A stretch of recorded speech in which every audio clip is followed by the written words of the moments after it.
place is gathering. You're seeing at the head table already. You're seeing at the head table none other than the chairman of the party, the present chairman of the party. He is there. Of course, you're talking about Franklin Can, he's there. And of course, the female, in terms of the head of the Women's League, Camille Robinson Regis. The question must be asked, who will win this internal election? Who will emerge victorious? Will the slate under Dr. Keith Christopher Rowley become victorious, or will there be persons in between who may win a seat or two? But the democracy is as such, where in this party, one man, one vote. Everybody is entitled to a vote. Everybody has the opportunity. You're hearing whistles coming. It means that something is happening. We are hearing the whistles. We are hearing loud noises. It means that something is happening at TNT. Listen, something is happening, and we are hearing whistles. I'm seeing Columbia coming in. I'm seeing somebody blowing a horn. I'm seeing, and of course, for Vice Chairman, they have Carl Ember, and they're coming with a horn for Carl Ember right here. Big noise, big things right here at the Diego Martin Community Center. You're hearing for yourself. You're hearing for yourself. You're seeing for yourself what's happening. Let's take a shot as to what's going on up there. But those who were just bought in, and just bought in Carl Ember, he's in the front there, and of course, you're getting a shot of him while we're seeing what's happening in the front right there. The noises. He is going up for chairman of the party. He's now the vice chairman of the party. And Carl Ember came in with some loud noise, big songs, heavy chanting for Carl Ember going up for chairman of the party. This is indeed a signal moment in the history of the People's National Movement, and furthermore, in the history of Trinidad and Tobago. The people are ready. They are gathering. The seats are being filled up one by one. We are seeing those who are coming in, those who are taking their seats. We ask the question, and as you see people coming in their large numbers now, passing me and coming in to fill the seats so that the meeting can start in a short while. We're going live right here on Synergy Television. The program, any post and which post. And he spoke to me on Monday. And he spoke to you on Monday. You heard right here live on national television, right here on Synergy TV. You heard him from Colin Burr himself, who came in with a big fanfare, with noise and with people blowing horns and saying things like, well, tell us this, in terms of the team, are you satisfied with the makeup and the composition of the team thus far? Yes, it's a combination of youth, experience, and everybody has skills and are talented.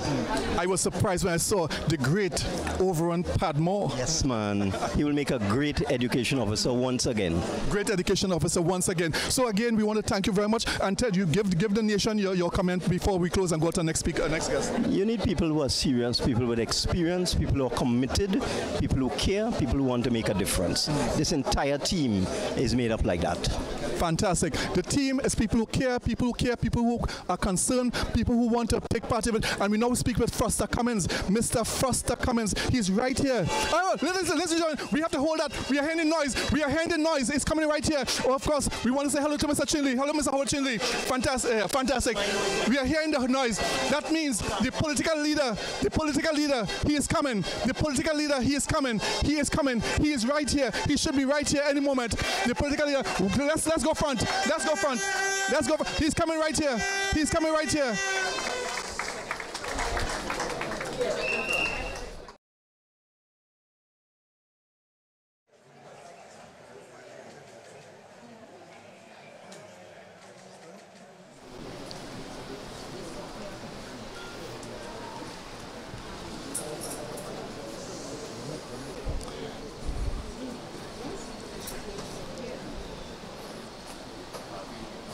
Let us we are ready to start the program. We always start and go with any the national event that anthem. we have with a word of prayer. Word of prayer, Okay, the national let us anthem. bow our heads and close our eyes. Almighty and ever-wise God, we give you praise and we give you thanks. We give you honor and we give you glory. Father God, as we gather here today, Father God, you know the reason and the purpose, dear God. As we care for our internal election, Father God, we pray for your blessings, dear God. We pray that you will bind us together with love and peace, because we have to live together after this. So, Father God, help us to be respectful. Help us to conduct ourselves in a manly fashion. Father God, all to your honor and your glory. We pledge our lives to thee. Hear every creed and race finds an equal place, and may God bless our nation. Hear every creed and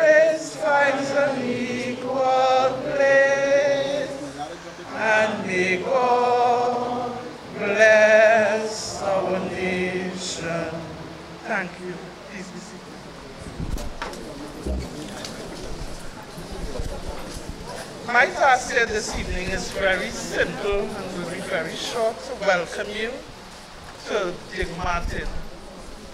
Diego Martin, we are in the constituency of Diego Martin Central, the electoral district of Diamond Vale. And we in Diego Martin have a very rich culture, and we feel very proud to be in Diego Martin because Diego Martin has some of the most prime real estate in the country. And I thank you for coming out today in your numbers. Diego Martin, we have the best, you could get the best bacon shark in Diego Martin, you could get the best fish broth in Diego Martin. I'm tempted to say Chinese food, but my husband stopped cooking, so I've been better to go there. But you could get the best food and everything you could think about. This place where you could get blue devils, moko jambi, all these things, but you could find that in no other place but Diego Martin. Today, I want to welcome you to Diego Martin as we kick off our internal election.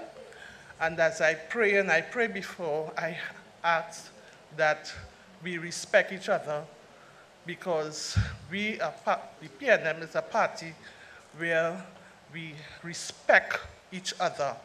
And when we have in the elections, it makes it no different. People will offer themselves, and we have to respect that. And when people offer themselves, they are entitled to offer themselves for any position that they want to offer themselves to.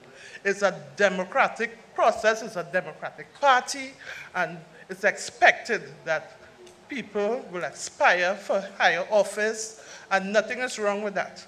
But some people, some will win and some will lose. But at the end of the day, you could always walk with your head high because you offer yourself for office in the people's national movement. So today, I want to thank you all very much for coming out in your large numbers, and we look forward to very interesting evenings. We'll get to know our candidates who offer themselves, and we want to ask God to watch over them and guide them through this process. Once again, thank you very much, and may God richly bless you all.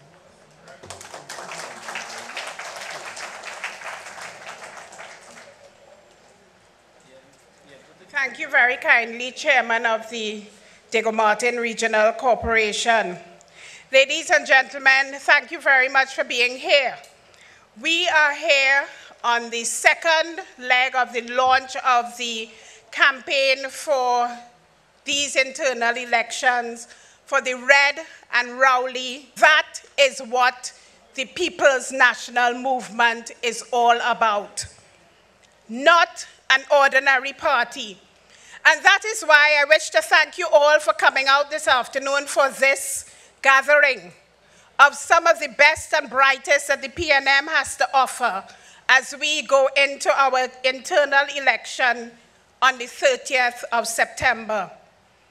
Any democratically elected government must continue to demonstrate to the national community that it can, in its own internal operations, aspire to the highest ideals of democracy as well. The PNM, unlike other political entities, has consistently demonstrated its adherence to these ideals by conducting its own internal party elections. And ladies and gentlemen, it was in the year 2014 that this party determined that we should move from a system of the delegate election to the one man, one vote. And one thing that I want to draw to your attention is that at that time, the political leader, Dr. Rowley, had been elected for 5 years through the delegate system. And in 2014, a year before he was supposed to be re-elected, he gave up that and allowed the party to determine that we would move to a new system. One man, one vote. It was a totally new development for the PNM. And almost to a man, the delegates voted themselves out of office and determined that the party should go to the one man, one vote. And that is the sign of a great party and of a great leader, ladies and gentlemen. And ladies and gentlemen, our foundation aims and objectives in our constitution say that the PNM is a political organization pledged to the maintenance of the rule of law, founded upon democratic principles, basic human rights and dignity, and dedicated to the raising of the moral and material standards of the citizens of Trinidad and Tobago, and the promotion of their progress in all fields, political, economic, social, and cultural. And in 2014, ladies and gentlemen, we demonstrated how important that was for this party. And I want to say to you that this election is of extreme importance because the team that you elect on this occasion will take us through the next 2 years to the general election in 2020. And I want to remind you that after God, after your family is your party. You all agree with me? After God, after your family, then is your party, the People's National Movement. And so, the people that you elect in this election must be persons who can take this party forward, persons in whom you have confidence. And unlike what has happened previously, on this occasion, the political leader decided to mount a slate. And his slate consists of political leader, Dr. Keith Rowley, Chairman, Mr. Colum Imbert, Vice Chairman, Mr. Robert Lehunt, Lady Vice Chairman, Mrs. Camille Robinson-Regis, General Secretary, Mr. Foster Cummings, Assistant General Secretary, Mr. Daniel Dookie, Treasurer, Mr. Howard Chinley, Education Officer, Mr. Overan Padmore, Public Relations Officer, Mrs. Laurel Lizama Leasing, Social Media Officer, Mr. Avinash Singh, Labor Relations Officer, Mrs. Jennifer Batiste Primus, Elections Officer, Mr. Indar Parasram, Field Officer, Mr. Abdon Mason, Welfare Officer, Mrs. Jocelyn Bodden, Youth Officer, Mr. Ndale Young, Operations Officer, Ms. Irene Hines. I have listed the names of people who are ready to take this party forward. We have determined that when in 2014 our political leader said that there are 6 principles upon which we as a party must move this country forward, that the team that was elected at that time has taken the party to this point. Some of the members of that team remain on this slate, and we have some changes. But these were the 6 principles: morality in public affairs, personal responsibility, generosity, being our brother's keeper and our environment's protector, equity, productivity, and subsidiarity.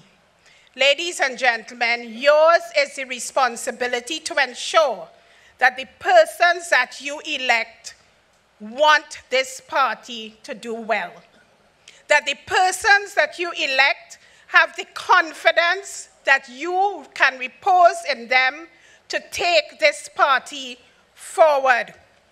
And as we move along today, we will hear why our political leader chose these 16 people to be his slate. Ladies and gentlemen, I would like to start by indicating that each member who is contesting will be allowed to speak today for 3 minutes. And I say contesting because in the Code of Conduct, there are some members who are already elected. The code of conduct is very clear. It says, and each one of us signed on to the code of conduct when we became nominees. The code of conduct is very clear. It says, where there is only one candidate contesting for an office, that candidate shall be declared the winner at the end of the nomination period. And ladies and gentlemen, we already have winners on our slate. Our persons who have already elected are the political leader, Dr. Keith Rowley. Our treasurer, Mr. Howard Chinley. And Howard, please stand. Our labor relations officer, Mrs. Jennifer Baptiste Primus.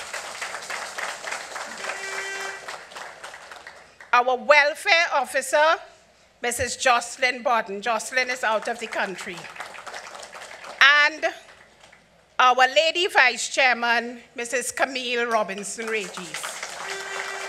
All of these persons have already been elected. Thank you. But you know that an election is a hot time. So I am just hot and sweaty up here. But ladies and gentlemen, here is a hot time, Jennifer. I can imagine what he said. Ladies and gentlemen, what keeps our party, the party of choice and the party that is taking over, the party that people want to come to, is Balizé House. And the person in Balizé House who has to make sure that that location and the party continues to do well and continues to be welcoming is the General Secretary.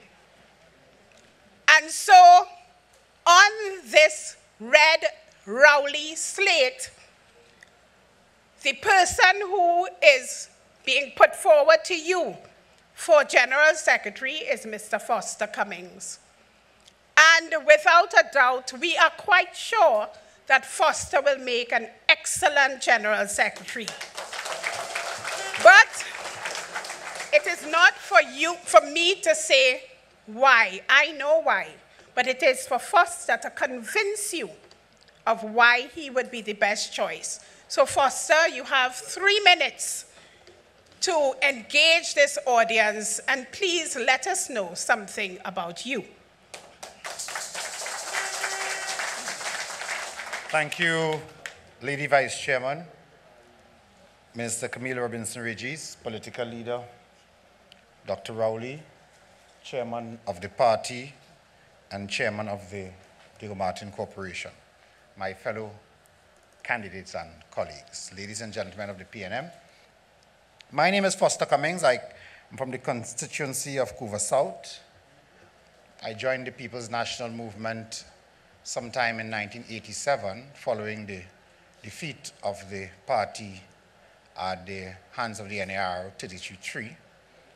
And at that time, it was not very fashionable to be a PNM, so we formed this group called Youth Leaders in Action, and we hid behind that group and moved throughout Trinidad and Tobago, mobilizing young people into youth groups that were not called PNM groups at the time, but in fact were PNM groups that worked throughout the communities throughout Trinidad and Tobago as well. And I recall sometime in 1988, I became involved in the executive of the Couva South constituency. As a matter of fact, sometime around 89, I became the chairman of the constituency. I was only 19 at the time. And I've served on the general council of the PNM for the last 28 years. I've served as youth officer male of the PNM. I've served as field officer of the PNM. I'm currently the election officer of the party, and with your support, will be the General Secretary after the 30th of September. So that unless somebody can produce some other kind of history, I think so far I'm the only individual to have held 3 separate officer positions in the party and moving to a 4th. So that's a bit of history there for you. It is my intention to work as I have been doing in the past, but even harder now, to give support to the political leader, so the incoming chairman and executive, to make sure that the PNM headquarters, we're soon moving to a new building, to make sure that the headquarters of the PNM is modernized, efficient, and effective, to ensure that the PNM is an unbeatable election machine and that we are in government for the longest time to come, for the generations to come, because the only party that can really govern this country in the best interest of all its citizens is the People's National Movement. And I think I still have 55 seconds, so the party is open to everyone, and those who are ambitious are free to submit themselves to nomination. But as I have said to some persons who spoke to me about their interest in vying for party office, the PNM is about teamwork. It's not about individualism. And if you want to make a contribution to the party, then you have to believe in teamwork and you have to be able to work with the team.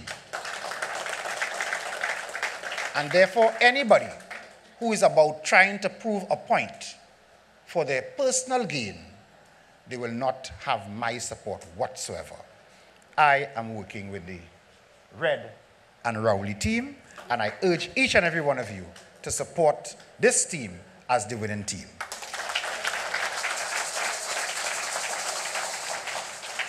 Thank you very much, Foster. And ladies and gentlemen, what does the RED stand for with the Red Rowley team? Real, experience, dependable. And that is, in fact, what we present to you as a team. Real, experience, and dependable. And one person who is extremely dependable on this slate is the Assistant General Secretary candidate. That is Mr. Daniel Dukey. Daniel, thank you very much for coming forward again. And you have 3 minutes.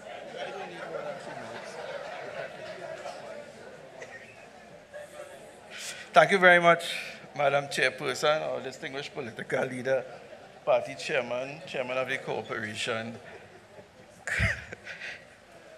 Good afternoon. I'm very delighted to be here, and in my remaining 2 minutes and 45 seconds to share a few thoughts with you. I got involved in the People's National Movement in the year 2002 as a general election candidate in the constituency of Pointe-a-Pierre. That is in 2002, and since then I have been with the constituency through thick and thin, and since then I have continued to serve at the level of the General Council.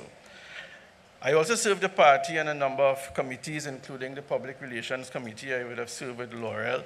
I would have also served in the Strategic Review Committee in our opposition times. I would have served also in the Party Constitution Review Committee. I became Assistant General Secretary, I believe it was the year 2010, and I served in that capacity until sometime last year with the departure of my former boss, Ashton Ford, when the General Council approved me to assume the position of General Secretary, and I was happy to take that challenge and let you know that I would have given it my all.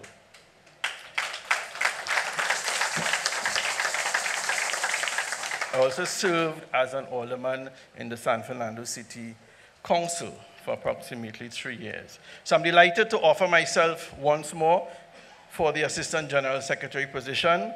I think Ashton and I would have developed a great synergistic relationship over the years, and I'm sure my new boss, Foster Cummins, and I would also do likewise. I urge you, ladies and gentlemen, because I think over the years, as a team, not just myself, but all my colleagues, would have shown that we are committed, that we have demonstrated that we have the ability, the motivation, the commitment, and the love for the party and the country to continue to take us into the future with confidence and to ensure that we have many successes together. So I'm ready to serve again. Are you ready? Well, join Team Rowley on our way to victory. Thank you very much.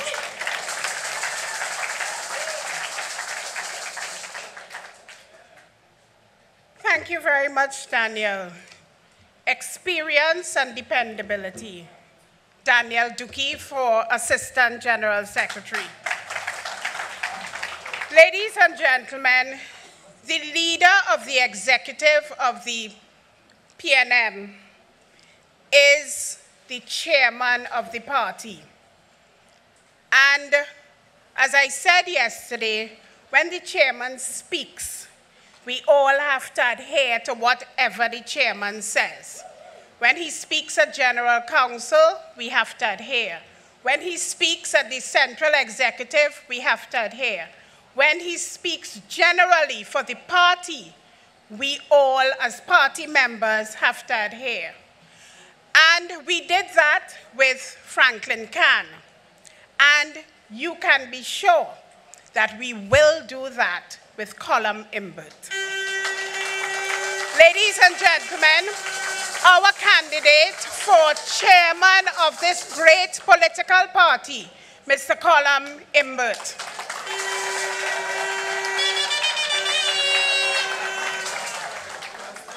And on this occasion, he will have to adhere to me. You have 3 minutes.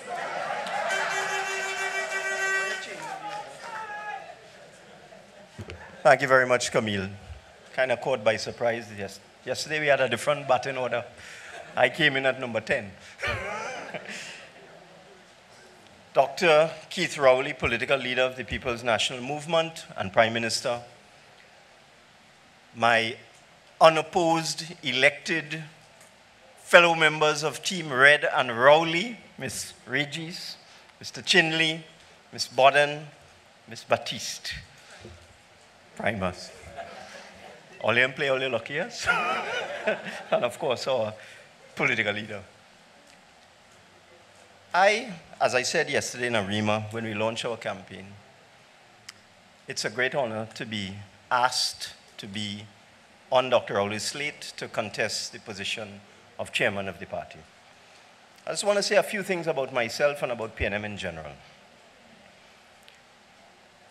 I've been involved in policy formulation for the PNM since 1988. I've been one of the principal authors of every general election manifesto since then, 1991, 1995, 2000, 2001, 2002, 2007, 2010, and 2015. So I am deep inside the PNM, and I'm a very deep part of PNM policy. I'm not a Johnny-come-lately. I've been an elected member of parliament for 27 years. There's only one other member of parliament who has the same experience in the House of Representatives, and more than me in the Senate, and that is Dr. Keith Christopher Rowley. But to be chairman of this party means a lot. It's a lot of hard work. We're going into a local government election in 2019, which we will win, not must win, will win. We don't make joke in this party. We didn't win the 2015 election by guess. Dr. Rowley put together a committed team, and we all worked together, and we were successful in the 2015 election. We will win the 2019 local government election, and we will win the 2020 general election. And the reason why we will win, I was accidentally looking at a documentary today on Channel 4, I think, which was a part of a series on the life and times of Dr. Eric Williams. And those of you who get a chance, you take a look at it. It's in parts. I saw the part right up to this first part is up to the point where he agreed to become involved in politics, and where he agreed to be part of the formation of a new political party. And this document, he traces the history of Trinidad and Tobago from the 1800s right up to 1955, when Dr. Williams agreed to be part of politics. Before that, he was a spokesman, an intellectual, a speaker, a champion of intellectual freedom. That's one of the hallmarks of one of his speeches in Woodford Square. And when you read that, you understand what PNM means to this country. We brought free education to this country.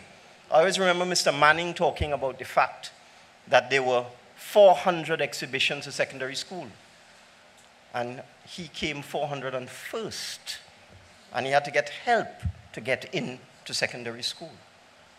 Those were days that I can't conceive and conceptualize, that you couldn't get into secondary school unless you won one of these 4 exhibitions. Even in that documentary, they spoke about the fact that when the governor first agreed that citizens of Trinidad and Tobago, or residents, because we were a British colony, could vote, only 6% of the population was qualified to vote. It was not until 1946 that every person above the age of 21 was allowed to vote in Trinidad and Tobago. So we've come a long way. The PNM has taken us from that colonial backwater to this modern industrial state we are in today. And this PNM government under Dr. Rowley's leadership took over the government at a very difficult time, but we've stabilized the country, we've stabilized the economy, we are now poised for growth. And I want to tell you something. If and when I am elected as chairman of the People's National Movement, this great party, I will give it 100%. I'll rebuild this party and make it stronger as we go forward into 2019 and 2020 under the astute leadership of Dr. Rowley. Every member of this team, listen to them. Listen to Foster Cummins. I only found out yesterday that he was the youngest ever constituency chairman in the PNM. Amazing. A constituency chairman at age 19. Every member of our slate has a story. Every member is committed. Every member is experienced. Every member is reliable. Every member is dependable. Every member is committed. And every member is a true member of the PNM. Thank you.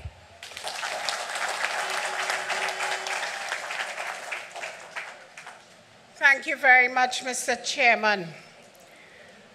And ladies and gentlemen, when we talk about real, and we talk about experience, and we talk about dependability, we talk about Indar Parasram. Real, experienced, and dependable. Indar Parasram is going for the position of elections officer, having served as field officer. Indar, please come and address us for 3 minutes.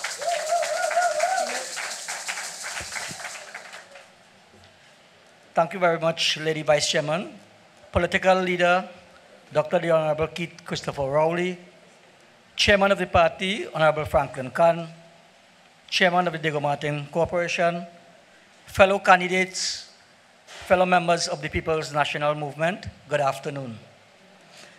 As the Vice Chairman said, my name is Indar Parasram, and I happened to join this party on the 28th of November, 1987.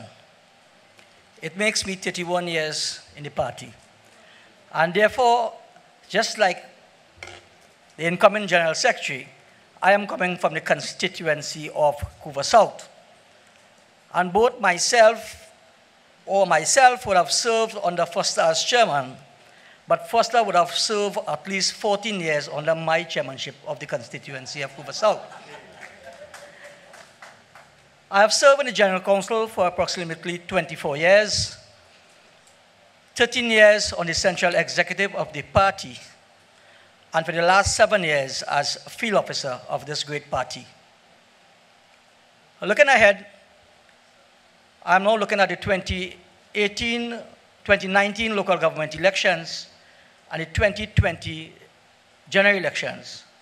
And looking at my background, having managed approximately more than 20 candidates in both the general elections local government elections, and I was reminded yesterday, the Tobago House of Assembly elections the last 4 times.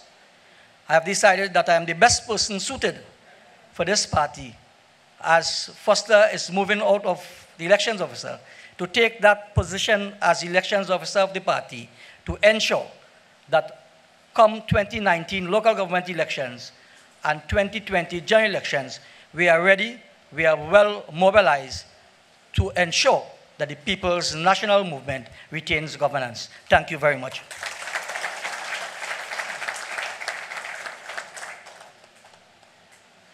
To assist the elections officer in ensuring that we are well mobilized for any election, the field officer is of extreme importance.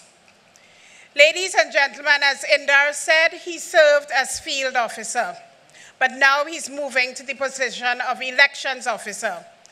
Our candidate for the position of field officer is none other than His Worship the Mayor of Point Fortin, Mr. Abdon Mason. Abdon, you have 3 minutes. Thank you very much, Madam Chairperson, Our Lady Vice Chairman, our political leader, Dr. the Honorable Keith Christopher Rowley, Party Chairman, Mr. Franklin Khan, and my colleague in local government, Chairman of the Diego Martin Regional Corporation, Councillor Susan Hong. Good evening, ladies and gentlemen. My name is Abdon Mason. I hail from Point Fortin. And I say that with pride because I believe that we in Point Fortin are a great group of people. We are the backbone, to some extent, of the People's National Movement. We gave in the past and will continue to give as we move on. But let me tell you, some 33 years ago while attending secondary school, a young man brought me a form to join the People's National Movement. And I did not just fill out the form. I read the Constitution of the PNM, and at that stage in my life, I was convinced that the People's National Movement was the best thing for Trinidad and Tobago. Surprisingly, not too long after that, the National Alliance for Reconstruction decimated us at the polls. But I determined back then that if I believe it's the greatest, I must continue to pour greatness into this party so this party could continue to be great for the people of Trinidad and Tobago. And it has done that. It has done exactly that. In Point Fortin, I have served as chairman, vice chairman, education officer, secretary, assistant. As a matter of fact, there are only 2 positions I have not held in Point Fortin. Lady Vice Chairman and the newly introduced social media officer. And I make no joke about it. I believe that the PNM is going to be the rescue mission for Trinidad and Tobago. My children will not have a Trinidad and Tobago to inherit if we don't have a PNM. And you should applaud it. And if you look around, you would recognize what has taken place when the PNM is not in government. I look at the apathetic individuals out there who are saying, so what? Whoever wins, I will make it. But somehow, they sometimes change their mind from focusing on the hell we have faced when the PNM not in government. My mission is to be your field officer, and I intend to come out to every constituency to make sure that the PNM is well positioned to continue taking us to the promised land. My name is Abdon Mason. I am your candidate for field officer.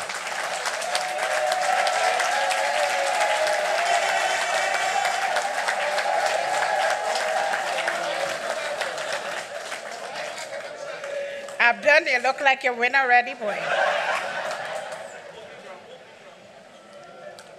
But Abdon, why you didn't go for Lady Vice Chairman?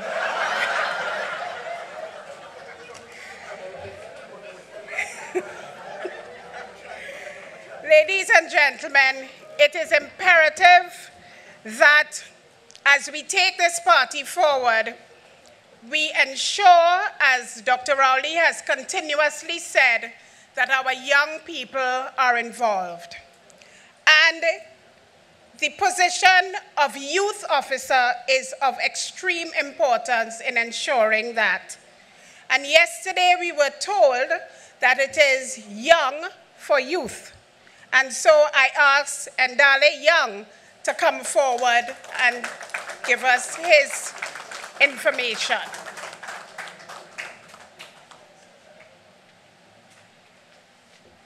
President, good afternoon. Thank you very much, Lady Vice Chairman, Ms. Camille Robinson-Regis. Political leader, chairman of the party, chairman of the constituency, wonderful people, wonderful young people. My name is Ndale Young, and I hail from the constituency of Barataria Sawa. Now, I hail from the constituency of Barataria Sawa, not Sawa Barataria. So Barataria is first for a reason. We're first because we gave to the nation, if you don't know now, we gave the wonderful minister to the nation of Trinidad and Tobago. So while she might be representing in other areas, but she's definitely from Barataria Sawa. I have been a member of the People's National Movement since 1999. And I joined immediately after school, like I've done, like other people. Primarily because in the area of Barataria Sanwan, when I look about to see what was happening and where the progress was going and what I should study and what I should be doing, if you were not a member of the People's National Movement, you didn't understand what was coming. That was a part that made me join. Because it's the only party that had a future in mind. They didn't govern for the present circumstance, they governed with the future in mind. And because I was, younger at the time, although I'm forever young, it gave me some impetus that I should join at that age. But fast forward to that, in the year 2013, I became the field officer for the constituency and a member of the General Council. I've served since then. I've also served as campaign manager for the late, great Pernell Bruno in Barataria, the first time he would have won. And that would be the first time we won Barataria in all of about 15 years. And I would have been the youngest campaign manager at that time. Also, I've been a member of the Field Officers Committee, PRO Committee, Membership Screening Committee for the last 5 odd years. But when you say, but young man, what are you going to offer? Look at these juggernauts. They have experience. They've been here for a while. You now come. People like to say, just come. Well, you see the real part of the thing? That is me. My thing about it is we need to be real in this time.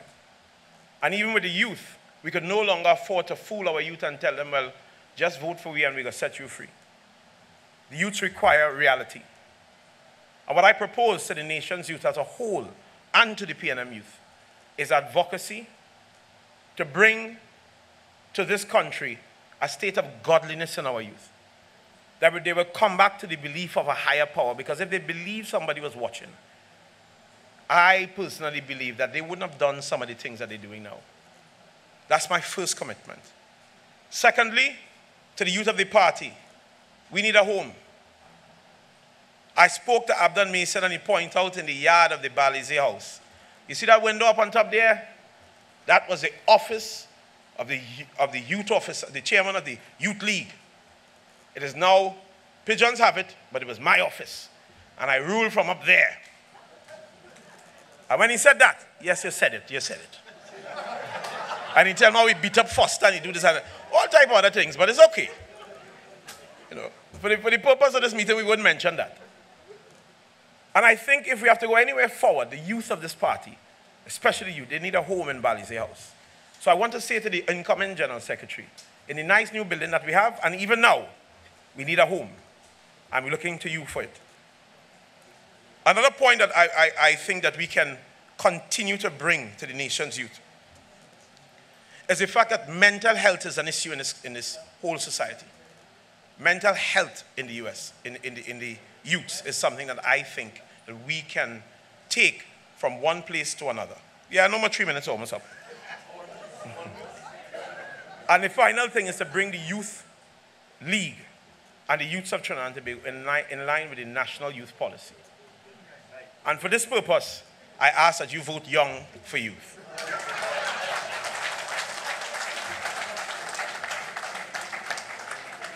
Thank you very much, Ndali. A lot of our young people are getting their news from social media.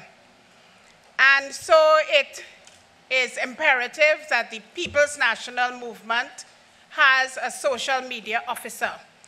We have that position, and the person that is on this red slate for that position is none other than Mr. Avinash Singh. Avinash, please come forward. Thank you, Lady Vice Chair of this wonderful and lovely party. Our political leader and Prime Minister, Dr. The Honorable Keith Christopher Rowley, our party chairman and chairman of the Diego Martin Regional Corporation. Sitaram, assalamu alaikum, and a pleasant good evening. PNM people, how are you? All right, just testing my social media officer skills. All right, so I am Avinash Singh, and I am going to be your next social media officer, working together with our PRO, incoming, Laurel Izama. And what I bring to the table is passion, commitment, and youth.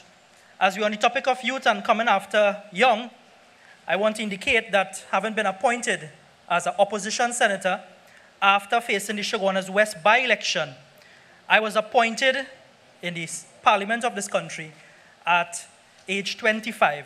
In fact, I was a week into my 25th birthday. So for those paying attention, they can go back to the parliament records, and I think I have the record for being appointed as the youngest senator in this country, thanks to our honorable opposition leader back then and current prime minister now. Having fought the Chaguanas West by-election, and then offering myself again in Caroni Central, I managed to bring in Caroni Central for the 2015 general election 7,206 votes at a time when Central Trinidad, as some of our opponents would say, it's our supporters, it's we and them. I, Avinash Singh, intend to change that logic in Central Trinidad. And I can only do it with this great party, the People's National Movement. Because if it's one thing I learned, and being a Hindu, my scriptures taught me, stories of the past in which we live our lives today, great being, great persons, great individual walked this earth and did great things at a time when it was needed. And right about now, as social media officer, I pledge my unwavering commitment and support for Prime Minister Dr. The Honorable Keith Rowley. And I'll tell you why. This gentleman is a legend to come. And when we talk about legends, my children will be at school looking on and saying, that man, our Prime Minister then, made decisions that we will benefit from in our country. And I will tell you, in this time, in Hinduism, we call it Kali Yuga, which is a time in our teachings where evil seems to prosper in some avenues. But I can tell you, we have a great man at this point in time who would lead us out of the challenges that we find ourselves in. And I have no hesitation in supporting a leader, a political leader of this party, where I am proud to say I am PNM, and I'm 100% PNM from Felicity Chaguanas, yes, south of the Caroni. I will tell you, I will continue flying the PNM's flag as high as I can and bring forth content, generate content as social media officer together with our PRO to carry the length and breadth of this country and by extension the world, to let everyone out there know we are the PNM, we are stronger than ever, and we will definitely be here for a very long time. Thank you, and make sure you vote for Avinash Singh as your next social media officer. God bless. Thank you very much, Avinash. In 2014, the political leader, opposition leader said, we are also an open democratic society which cherishes its constitutionally protected rights and freedoms. We have a strong, vigilant press which is jealous of its own freedom and which is by and large responsible in the exercise of its freedom. And that is why it is so important for us as a party to have the right person in the position of public relations officer. the public relations officer and the social media officer will be the face of the PNM. And on the red Rowley slate, our choice for public relations officer is Laurel Lezama Leasing.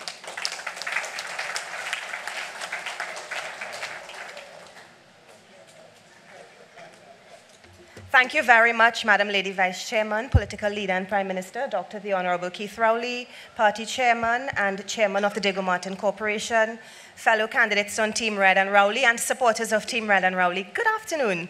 My name is Laurel Lezama Leasing, and I am offering myself to the People's National Movement to be the Public Relations Officer. I am three very important things. I am Trinbagonian, I am Arimian, and I am PNM. This month, I celebrate my 25th anniversary in the People's National Movement. Yes, I joined the party at -4 years old. For my 12th birthday, my mother took me into Balizé House in my little St. Joseph's Convent uniform and signed me up to formally join a party that I had been canvassing for 4 years before that. At that point in time, we would have been in opposition in 1993, and in Form 1, my mother bravely covered all my books in some Balizé paper that said, "Let the flowers bloom again." So I walked in bravely into my school with my very, very PNM pride and happily went my way, and I have never turned back or looked back on the People's National Movement. I have had the privilege of serving in 8 out of the 10 units of the party. Party group, constituency group, legislative group, National Youth League. I served as its chairman, and I was its youngest chairman, and that's where I met Foster and Abdon and Mr. Chinley. I have served as an alderman. I have served as a government senator.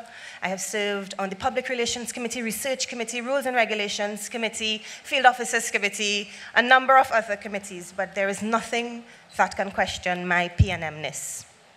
You see, the PNM has been very, very good to my country, Trinidad and Tobago, and has been good and faithful. And because I love my country, I am good and faithful to the People's National Movement. It is my belief and my duty to tell the story of the People's National Movement to the wider population and to the world as needs be. You see, it is the PNM that is the only party that has had a vision for the development of Trinidad and Tobago. The PNM is the only party that has executed said vision for the development of Trinidad and Tobago.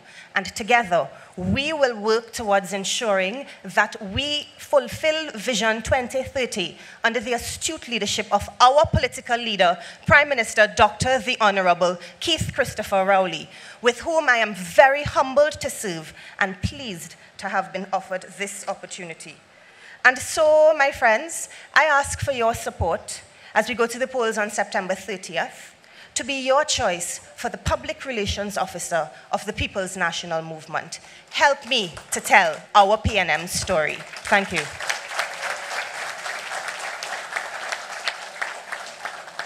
Thank you very much, Laurel.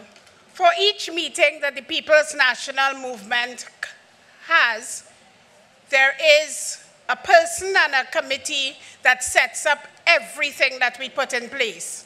And that person is Irene Hines. Well, I guess, Irene.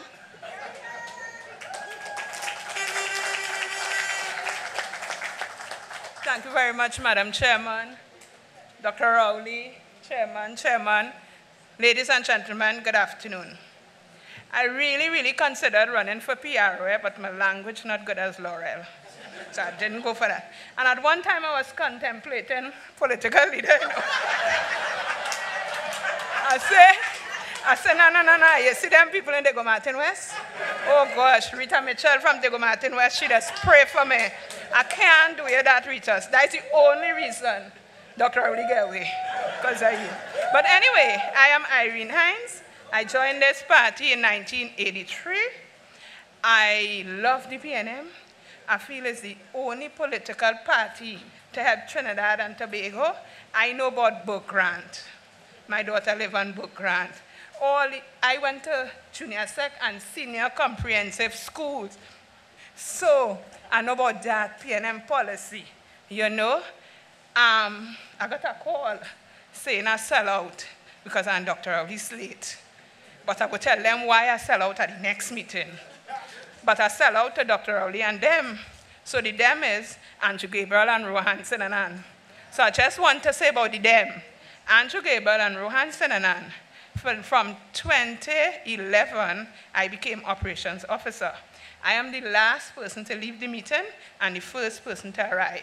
And if it's two gentlemen I saw every night, and if I didn't see them, they call to ask me how I was doing, was Rohan Sinanan and Andrew Gabriel.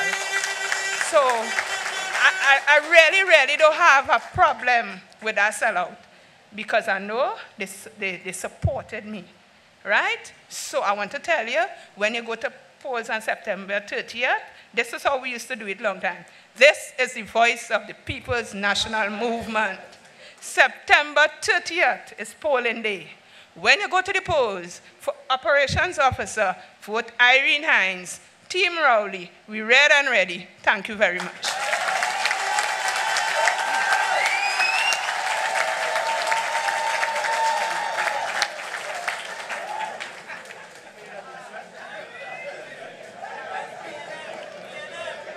Read and ready, Irene Hines. And let me say, quite honestly, Irene is the only one who stuck to 3 minutes. Ladies and gentlemen, the Code of Conduct for Elections of Officers of the Movement, according to the Code of Conduct that we all signed on to, states, and I quote, under governing principles, 1, members of the movement pledge to scrupulously respect and observe this code in its letter and spirit. 2, members are entitled to aspire to office and candidates shall be treated equally regarding the opportunity to offer themselves, to receive and accept nominations, and to campaign for and to hold office. 3, members may support the candidates of their choice without being subject to penalty, discipline, ridicule, intimidation, or reprisal of any kind. Ladies and gentlemen, you have heard from those members of Team Rowley who are contesting, who have contestants. And because of the fact that I am taking instructions already from the General Secretary, I was doing a particular lead-up, but now I have to change that, and I'm going to come back to this. But I want to make sure that you hear from the person who, in the absence of the chairman, we will have to listen to. And that is candidate Robert Lee Hunt.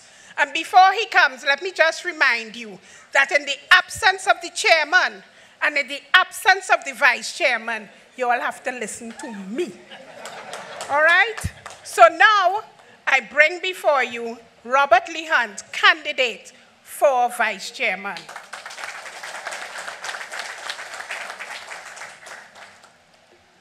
Thank you very much, Camille. Now you see pullback, I tell you, boy, masterful. Our political leader, the Right Honorable Dr. Keith Rowley, our chairman of the Regional Corporation. My name is Robert Lee Hunt. You know, there's a lot of things going around about who is this person. And some people even asking about where he come from. Well, I'll take my 3 minutes, this point in time, to let people understand that I'm in PNM since 1986. I joined PNM at a time when the fashionable group for all graduates was to go to the ONR and the NAR. By 1990, I was vice chairman of the Faizabad constituency. I dare say, as an individual, I am one of the few people that have served in almost 3 constituencies in the PNM at the executive level. Vice Chairman of Faizabad, Vice Chairman of San Fernando West, and Treasurer of Diego Martin Northeast. I must also at that time tell you, I also served on the General Council representing those parties that I said, Faizabad, Northeast, San Fernando West. I was an alderman in the San Fernando City Corporation. I was the coordinator and the person responsible during the opposition times of ensuring that St. Joseph, at the time when we were looking for Mr. Dayal Singh and winning that constituency, I was the coordinator responsible for St. Joseph. I was also presently, I am the coordinator for Faizabad. And when Darbody O'Meara elections was in a little bit of problems, I was the person running the election in Darbody O'Meara at the last election. So that is Robert LaHunt. What is my motto in life? I and my friend Linda Murray comes from an organization called the JCs. And it's very simple. The reason why you haven't heard about me outside there holding a number of office, because I believe in working on the ground, in the constituencies with the people, because service to humanity is the best work of life. Teamwork is one that says together each achieve more. I came back here after being the managing director of a bank to offer myself a service for Trinidad and Tobago and be part of Dr. Rowley's team in the cabinet as we are trying to achieve more and do what is right for Trinidad and Tobago.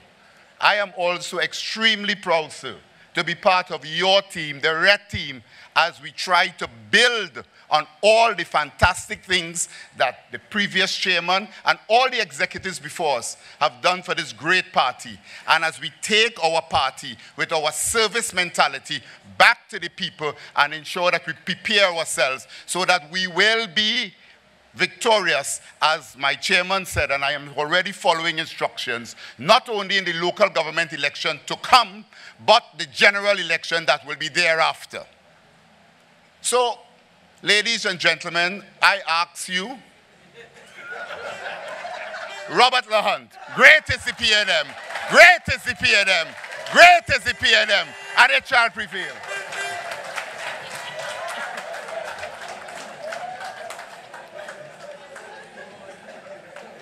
Well done, Robert.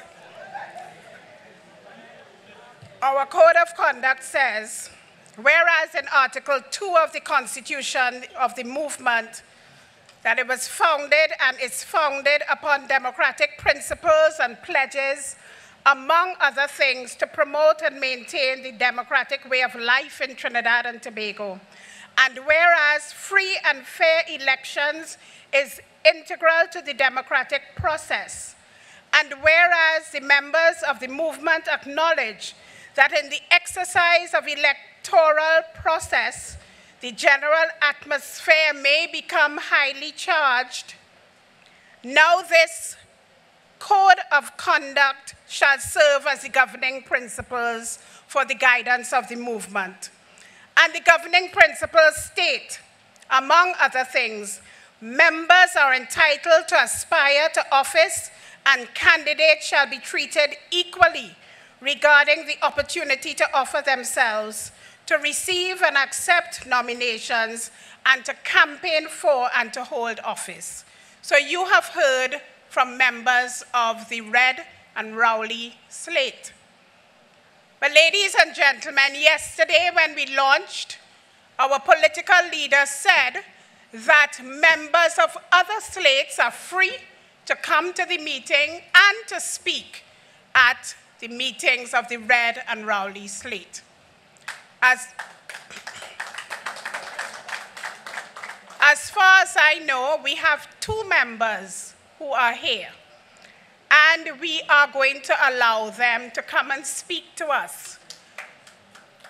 The first person that we will call upon is the candidate for the position of Public Relations Officer, Mr. Brennan Patterson. Yes?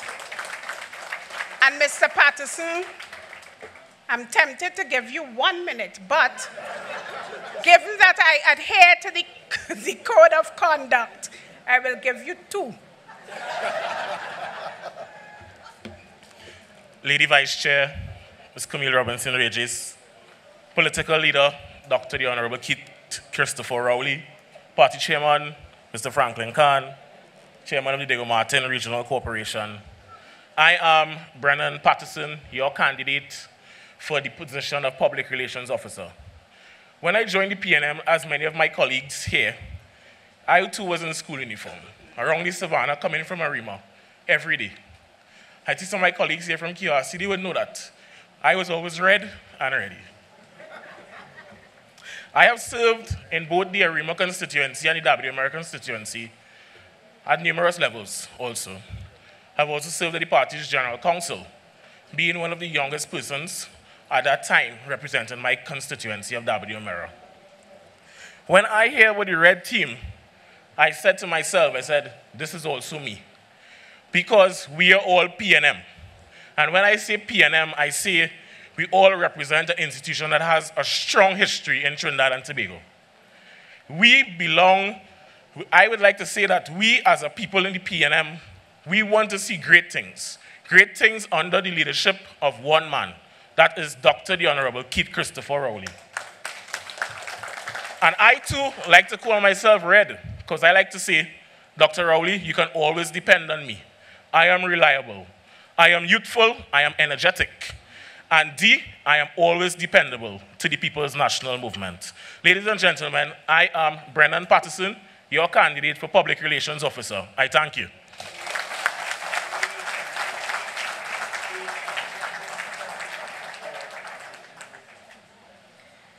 Thank you very much, Mr. Patterson. There is another candidate here, and he is vying for the position of Elections Officer, and that is Mr. Darian Marcel. Darian, you have 3 minutes. Let me say that I did give Mr. Patterson his 3 minutes, but you have 3 minutes.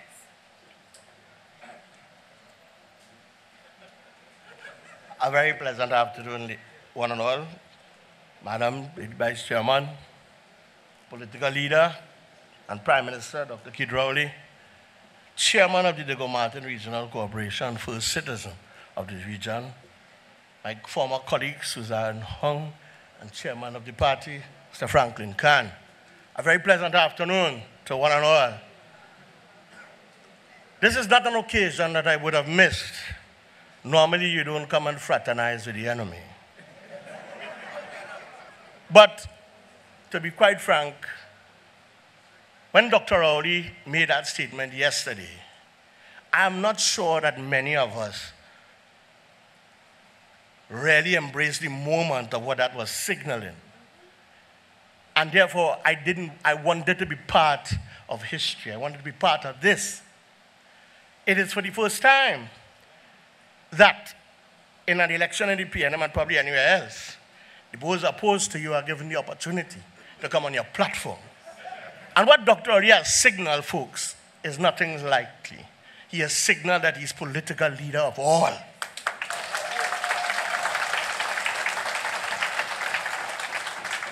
And it is very consistent with all the changes made in our Constitution starting in 2012. And we mustn't take it for granted. And therefore, me being here is to really celebrate that, because it really is the embodiment of the PNM way. I'm a PNM child. I hear people talking about the Communist Party in 1995. Let me just tell you this. I have had 3 party cards, all PNM. The first one, rub off in my wallet. Mr. Best signed that. The second one, Martin Joseph signed. And the third one, Ashton Ford signed. I'm a member of this PNM since July 1st, 1978. So when people was coming from Tapia or the Rogevex, I meet them at the door. When they come from the ONR, I met them at the door. When they come from the ULF, I welcomed everybody into the PNM. I am proud to be a PNM child.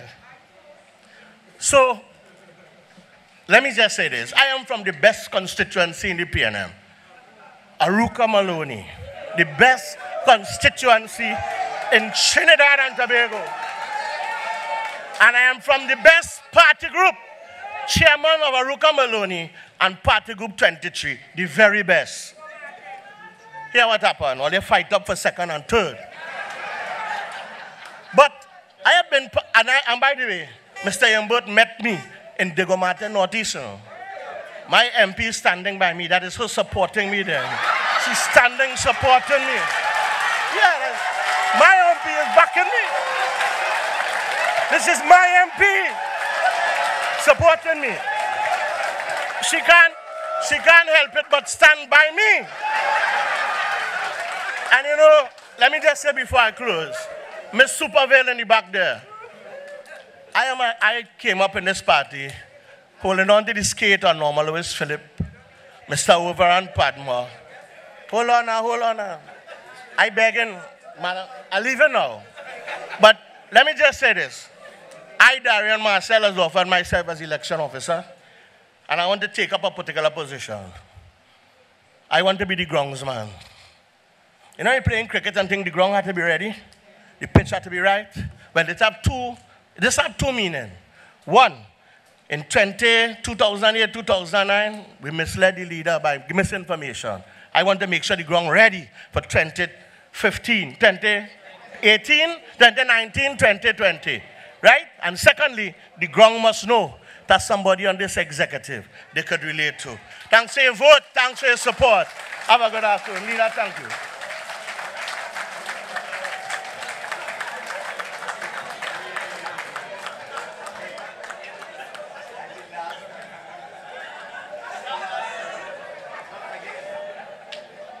One of the things that this party adheres to is discipline.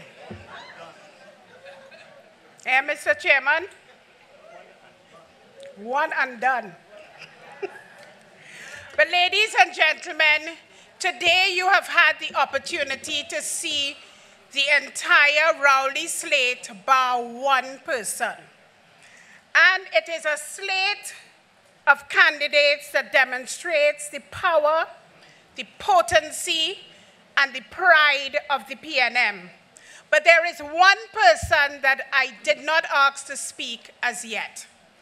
And that person is the candidate on this slate for the position of education officer. Our candidate for education officer is a patriarch of this party. He is one of the founding members of this party.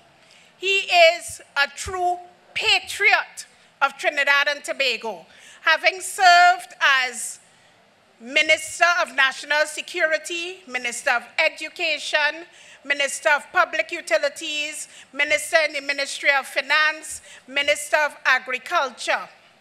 And I think I may be missing one more. Minister of Petroleum and Mines. And that is none other than the veteran and the venerable Overand Padmore.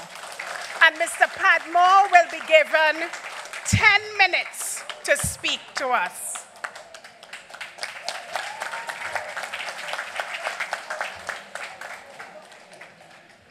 Thank you, Lady Vice Chair. Party Chairman, political leader, Chairman of the Diego Martin Regional Corporation. After hearing all of the contributions from the candidates before you, it makes me wonder if there is really a job for the education officer to do after this. Everybody seems to be well-grounded, well-prepared, etc. But the candidate for party chairman did say something. He said, local government election comes in 2019.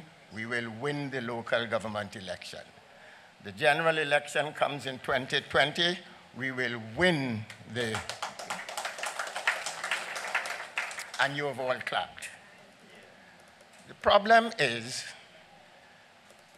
Dr. Williams had cautioned us against certain certitudes.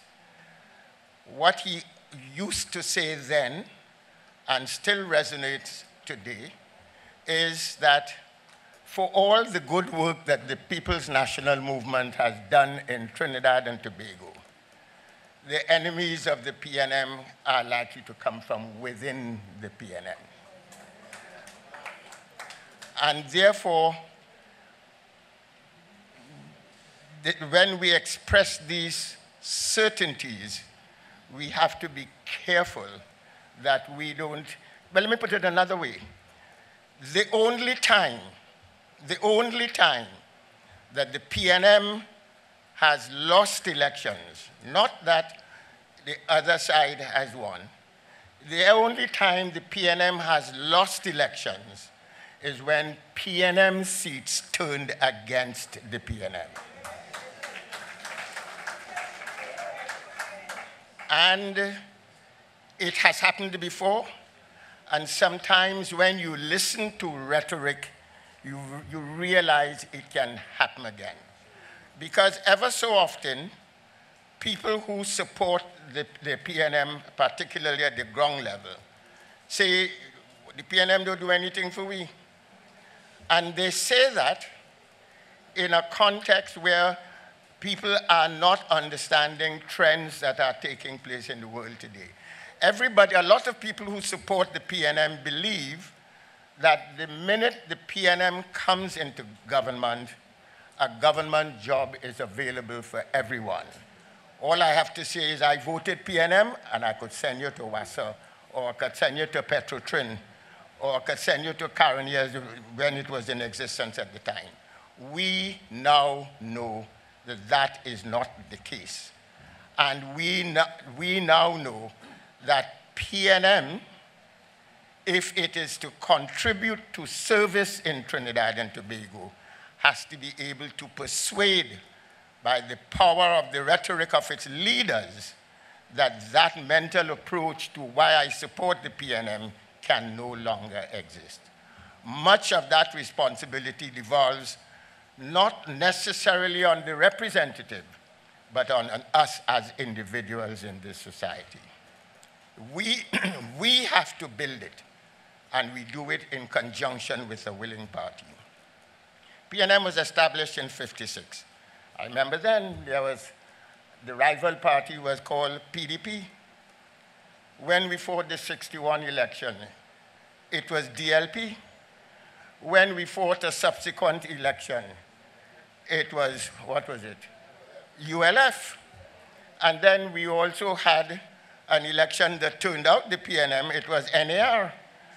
And then the NAR, which won so convincingly 33-3, that most people thought they would have been there forever, it turned out that they claimed that they were a party, they were not really a party. I don't know how many of you could remember that famous night of that election, when the 33-3 election result was declared, and Mr. Pandey was interviewed on television. He was absolutely the most confused man of them all, because he suddenly realized the authority he thought he would have exercised in that party, because of the magnitude of the victory, it was not possible. And from the very inception, instability was the order of the day of a 33-3 party. They could have amended the Constitution. They could have brought in the Caribbean Court of Justice. They could have done all the things that we felt were necessary to change the face of Trinidad and Tobago. None of those things they achieved, because the magnitude of their victory did not speak to a disciplined party and organization. When we speak of disciplined party and organization, we can only speak of the People's National Movement. And really, that is why we are so important to the future of Trinidad and Tobago. And it is not as if, as a society, we have not been without our challenges. All societies bigger countries, they've had their revolutions that have destroyed it. We have had attempts at dislocating our society as well. 1970, that was the year that I came into politics at the invitation of Dr. Williams. But that was the year of the social upheaval here in Trinidad and Tobago. The situation was saved by the unstinting devotion of the police service at that time. Remember, even within the Defense Force, there was a threat to law and order emanating from the very military service. We were able to depend for the survival of the constitution of the country on the work of one of the sinews of our democracy, the police service of Trinidad and Tobago. Fast forward to 1990, where this was now not internal social dislocation. It was a deliberate attempt to overthrow the government. And here again, it was the military that came to the rescue. But remember, so many of us on so many occasions talk about them fellas living fat down in Shagaramas and they're eating a lot of food and they're not doing anything. And our people did not recognize that you really, in a small state like Trinidad and Tobago, you want a military because you never want to have to use them. But in the event that it becomes necessary, they are there. I remember that famous 1990 occasion. I was home, and suddenly I was getting awkward signals on the radio. My telephone went, and I couldn't understand. I rushed out to speak to my neighbor opposite. Same thing was said. Something seems to be happening. And, well, we all now know what was happening. But that organization that so many of us were so happy at times to dismiss of idling, these fellas idling down there doing nothing, excuse me, it turned out that even before the episode started, it was finished. Why? They thought they did a very clever thing by arranging this intervention on a day when so many of us were occupied with. Remember, there was the football final, regional football final at the stadium, and the radio stations were broadcasting the event, and therefore people thought that a lot of attention would have been transferred down there. That was part of their planning, which in a sense was rational and made sense. But there was another side of it which they did not think of. Not only was John Public at the game, but there were among John Public were many members of the Defense Force. So when one of the officers, who was a football officer, got the information that something was afoot, he took the simple step of having it announced over the public's address system. Would all members of the Trinidad and Tobago Defense Force assemble at a point that was identified? And soldiers, military people, being the dutiful people that they are, not knowing why they were called upon to assemble, they came to watch football. Why are they being called upon? But they all did. And that was when they commandeered a lot of vehicles, took them to Long Circular Road, the army camp there. And that was how the response to the intervention was as swift as it was, because you had a whole group of soldiers assembled at one point, and they were able to transport them to their army camp and get them to. And from the very outset, Trinidad House, the television station, TTT, there was a cordon put around it, a very wide cordon that was gradually brought in, the same thing with the Red House, so that even though the government was in trouble, confined in the Red House, the possibility of success was eliminated almost at the outset. What this tells us is that here in Trinidad and Tobago, we have functioning institutions that do the job that they are designed to do, whether it was 1970 with the police, 1990 with the Defense Force. And that is what when we continue to downgrade and ill-speak ourselves the way we do, we must recognize that our institutions have served us, and if we find in circumstances they appear to be deteriorating, we must help in rebuilding the confidence of these institutions and their leaders. That we are enjoying our democracy in Trinidad and Tobago today is as a result of our efforts at overcoming the challenges that were presented to us. We don't give ourselves enough credit for things like that. Look just at the earthquake, where people were terrified. It took place just at the time, this last earthquake here about 2 or 3 weeks ago. People were terrified. On lesser events than that, you have had people robbing people on the roadside, etc. Anything like that happened? No. It was remarkably crime-free. But, you know, nowhere did I read anything talking about. All I did hear, people talked about the presence of the police in large numbers on the streets of Port-au-Spain. Nobody said that may well have accounted for the fact that there was no lawlessness at that time of grave vulnerability.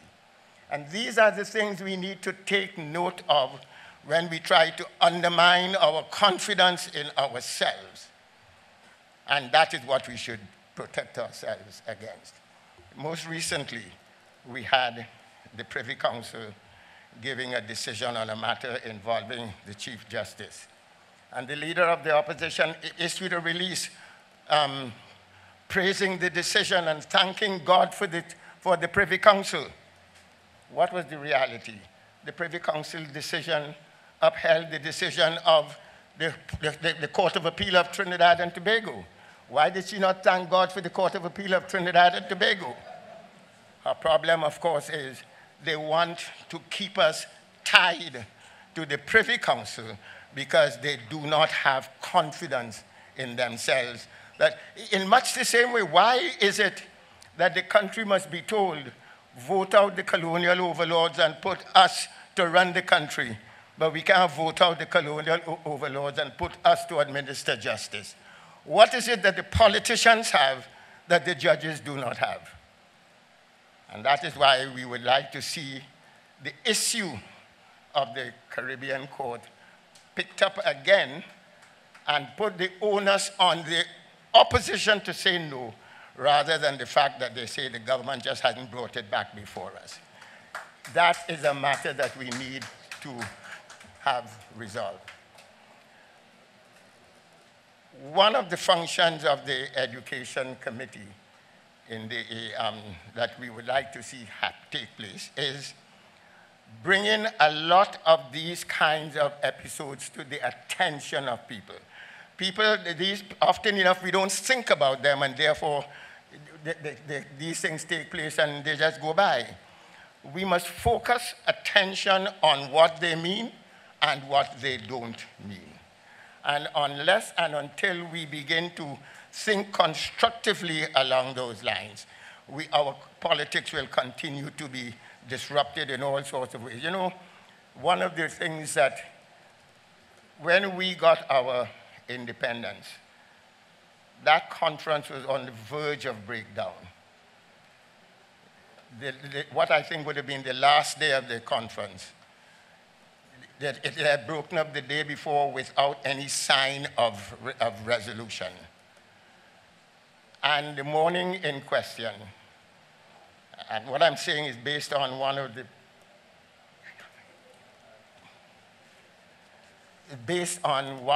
the members who attended the discussions I had with him. He had spoken with Dr. Capilio. We cannot allow this to break down. And he was amenable to something being worked out. He then went and spoke to Dr. Williams. Dr. Williams and Dr. Capilio met. And on the resumption of the conference, Dr. Capilio made a presentation, Dr. Williams made a presentation, and the British officials were all taken by complete surprise at what appeared to be breakdown yesterday was consensus to go forward today. We went, achieved our independence in peace, without destruction, because of the coming together of the Prime Minister, well, at that time he was being the Premier of the country and the opposition leader of the country. This is an achievement that we have never really fully celebrated. And maybe this is something that the Prime Minister may wish to consider. We got our independence in peace, unlike what we see happening in so many places around the world today. So, folks, we are on the verge of the internal elections in the People's National Movement. I am a candidate for the education officer's position. One of the things that I would hope to do is to try to get the cadres within the PNM more sensitized to where we came from, where we are today, and how we are to move forward. Too often we behave as though the world owes us something or we can dictate to the world, etc.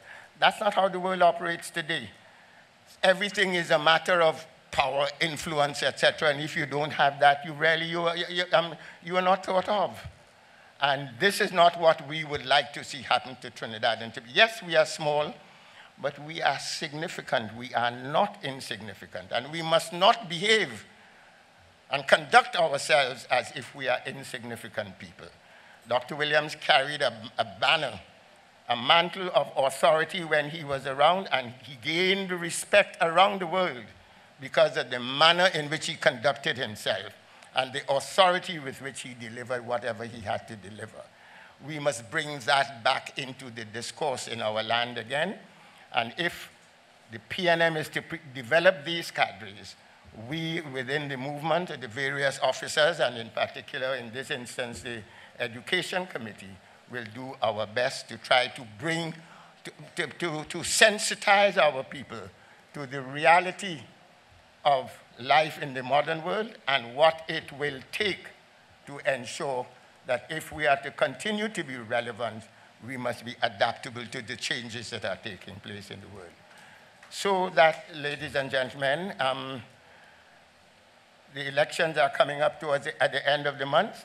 We hope that the party members will participate as much as we hope the citizens would participate at national elections and give us a team that we can speak to the country in a way that no other political party can speak to the country. You know, during the normal course of the political year, you will get every now and again the end of the PNM General Council met yesterday, or the PNM Central Executive met. Which other political party in this country you ever get reports of their meetings on a regular basis? They are not political parties. They are just groups that come together for their own individual, for purposes they best know of.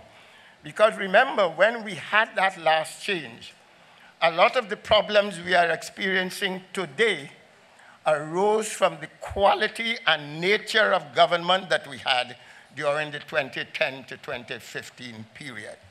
And God help us if we ever return ourselves to that kind of governance. They have given no indication that they have changed in their understanding of morality and ethics and an absence of corruption, etc. They have given no evidence of that. And we must not allow them to occupy that seat of power again to do to the country what they did then. And God hopes that it would, that having done what they have done, that it will not be without consequence. So the mandate of the government is still there. Carry it out. Thank you.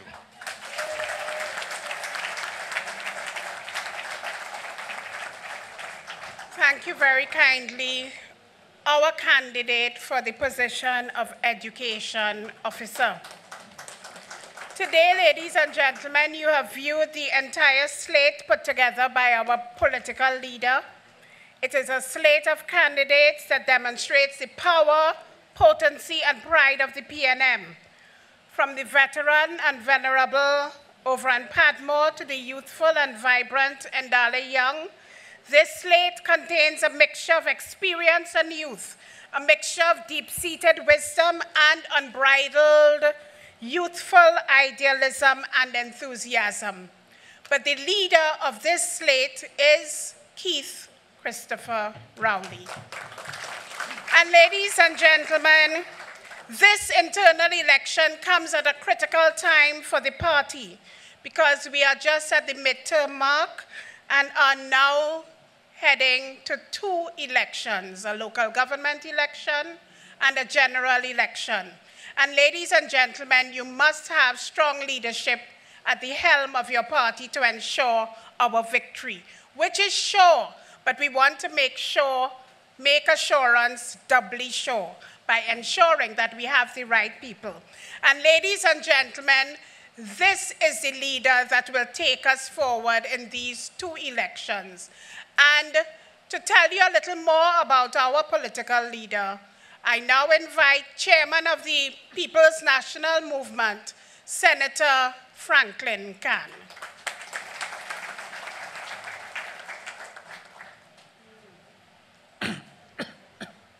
Thank you very much, Lady Vice Chairman Camille Robinson-Regis. And you realize she didn't tell me how long to speak because you still have to listen to me until the 30th of September. Political leader and Prime Minister, Dr. the Honorable Keith Christopher Rowley, Chairman of the Diego Martin Regional Corporation, candidates, members of Parliament, PNM family all. Today, I want to walk you through a fairly short discourse on Dr. Keith Rowley, the transformational leader. When I was asked to do that this morning, it's only then it dawned upon me that he was elected political leader and leader of the opposition in 2010. I was re-elected chairman of the party in 2011, a position that I still hold. So during his 5 years as opposition leader, I was his chairman for 4 years. And during his entire 3 years up until now, as prime minister, I have been his chairman. So the thinking was, if there's anybody to speak about his leadership, his style, his commitment, and his vision, because in this party system, PNM government, the political leader and the chairman are the 2 probably most fundamental positions that has to work together. He's a transformational leader. So we've heard the term transformational leader, we've read about transformation leader, so I said, let me get a definition that is robust enough about what a transformational leader is. It states it's a style of leadership in which the leader identifies the needed change, creates a vision to guide the change through inspiration, and execute the change with the commitment of members of the group. Let me repeat that. The leader identifies the needed change. He creates the vision to guide that change, and then gets the commitment of the entire group. I've read many books in my long career. And one of the more important books that I've read over the years was a book called Made in Japan by a guy called Akio Morita, who was the founder of the Sony Corporation. Sony was formed after World War II in a bombed shell in Tokyo, Japan. And Sony became very good in making of transistor radios. For those of you who were in the 60s and early 70s, you know what transistor radio is, Mr. Padmore. The first large order Sony got was an order for 100,000 transistor radios in the United States as their first big export title. So Mr. Morita was sent by his other partners to go and sign the deal with a company called Montgomery Ward. That was a big department chain store in America at the time. Everybody at the Sony headquarters in Tokyo was very excited about this deal. When he came back, they had no internet in those days, so they had to wait until he traveled back to Japan. And they asked him, where is the agreement? He said he didn't sign it. They said, are you mad? And here why he didn't sign it. En passant, when he was going to sign it, the Montgomery Ward executives told him, there's only one little issue here, but that's no problem. We will take off the Sony sign and put a Montgomery Ward sign because nobody knows who Sony is. And he said, this Sony name will one day be more internationally known than your company. Today, where is Montgomery Ward? Sony is one of the top electronics firms in the world. I quote that example of visionary leadership because he had a vision for his corporation. And by the same token, our political leader had a vision, has a vision, and is continuing to guide the change that is needed, both at the level of the party and at the level of the country. But let me rewind the tape back to 2015. We had lost an election. 2010, sorry. Yes, 2010.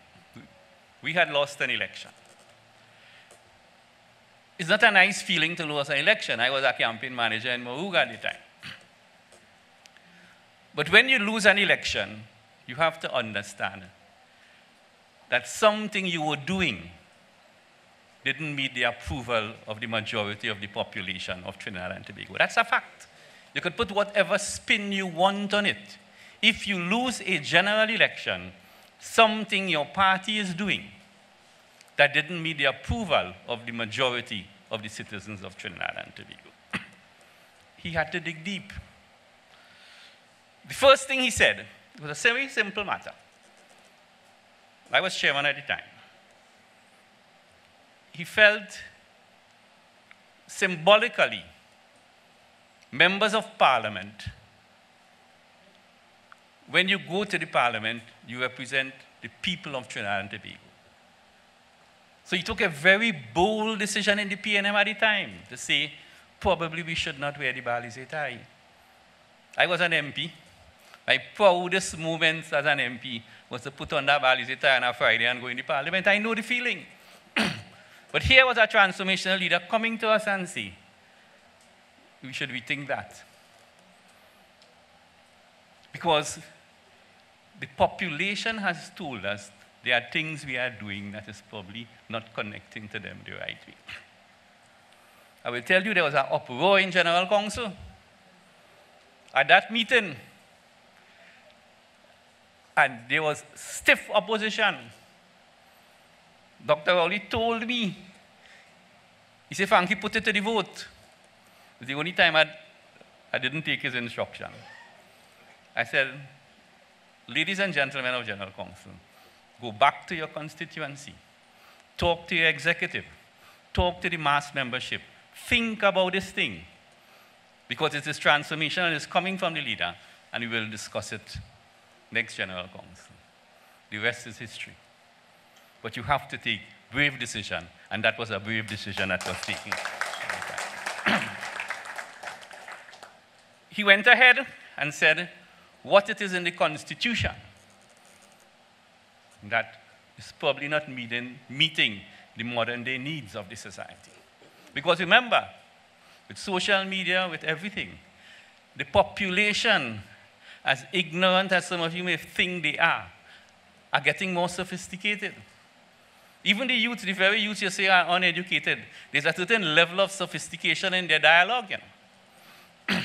So he said, what it is in the Constitution that probably no longer has the mass appeal of the population of Trinidad and Tobago. One man, one vote. It is obviously democratization of institution is a global phenomenon. So nothing is wrong in saying and putting forward to the membership. We have to move to the one-man, one-vote system. There was opposition initially. We hit the road from constituency to constituency, holding meetings from Moruga to Arima to Sandy Grande to Diego Martin, explaining to the mass membership the need and the rationale and the wisdom of going to the one-man, one-vote system.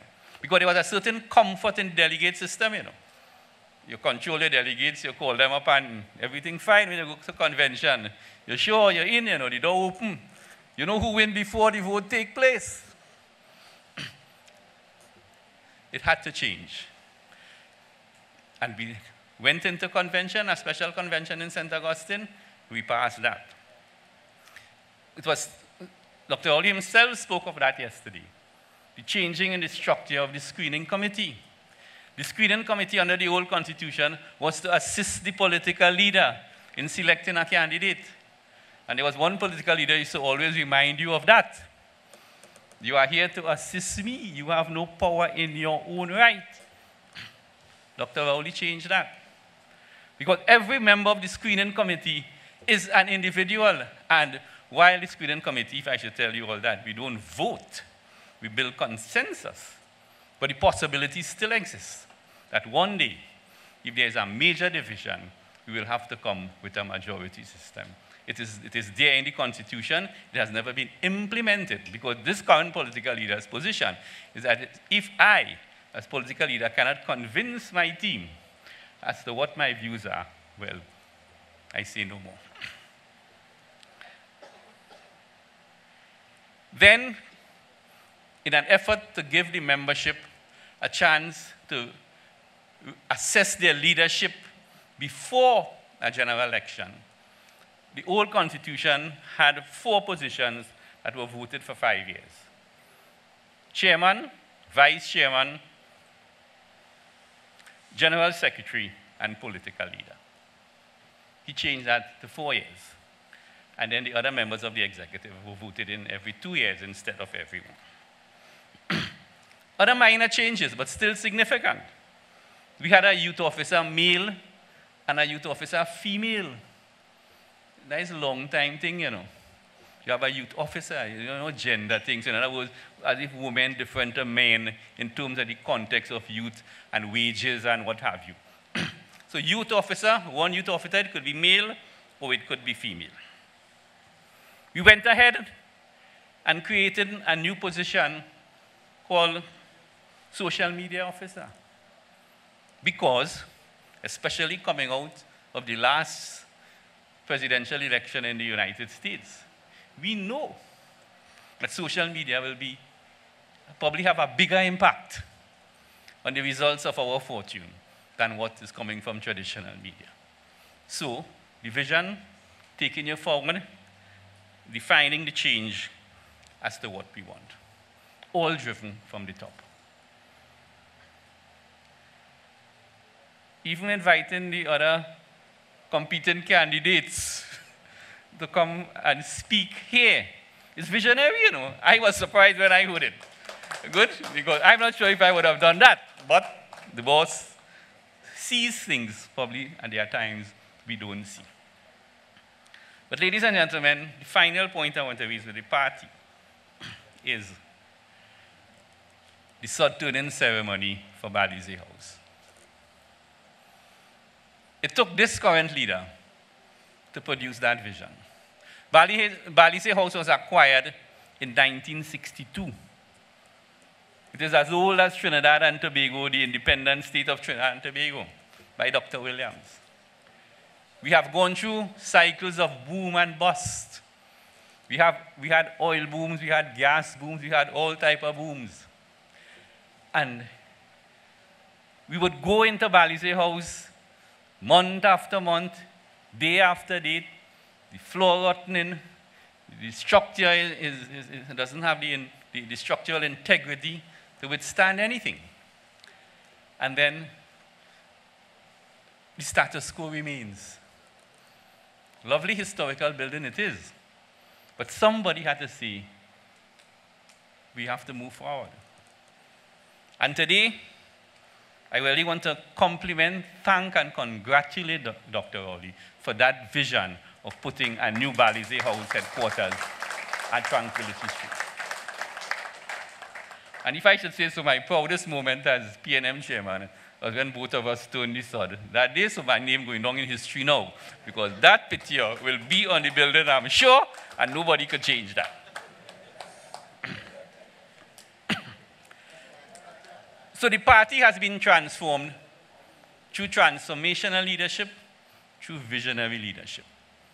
Because when you are in that mood, you have to confront challenges. You have to confront challenges from the very people you represent. And what he said yesterday, caring is not pandering. Classic statement. You have to show the people you lead what your vision is, where you are going, the method that we're using to take them there. I will talk briefly now about the government. He transformed the party, and he is transforming governance and the government of Trinidad and Tobago. We came in trying economic times. Transformational leadership is about doing things differently and understanding what could be the consequences of it. First transformation, we cut down the cabinet from 33 to 23. You save millions of dollars in the process. But not only that, you had a smaller cabinet, so people had bigger portfolios and they can focus on their work. In the UNC, every single member of parliament and every single senator at one point in time had a portfolio. This is the only time that has ever happened in this country. Transformation. I wonder if I should say this one. He took a civil engineer and made him Minister of Finance. And I must say, under the leadership of Dr. Rowley and guided by the Minister of Finance and the Ministry of Finance, we have been putting this economy along the right path.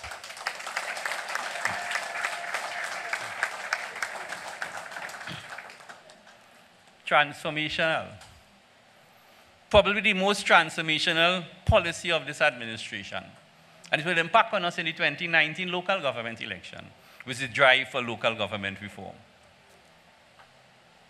That devolution of authority and devolution of power, it is a fundamental change to the governance structure in Trinidad and Tobago. It will take some time to implement, so don't feel by 2019 everything will be in place, but the whole template will be set. And then with time, probably in about 5 more years or 3 more years, the whole system will be rolled out. But the concept has been there, the legislation will be passed, and we will start to roll out the system for local government reform, resembling the THA model. Revenue Authority, property tax. In the Ministry of Energy and Energy Industry, critical to the economy. He took the lead. The Venezuelan gas deal is nothing to just blink your eye at, That is transformational. That has the potential of providing a source of gas to Trinidad and Tobago industrial development for the long-term future. And that deal could not have been brokered by the Minister of Energy. That had to come from the top. That had to take prime ministerial intervention, prime ministerial negotiation, and prime ministerial dialogue with the President of Venezuela.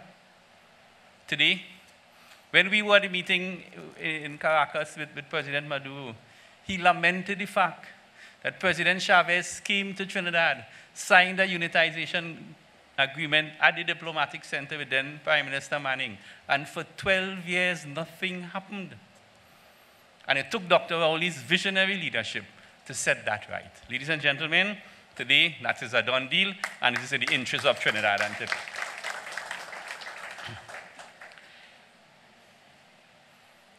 We have bit the bullet on Petrotrin. I say no more.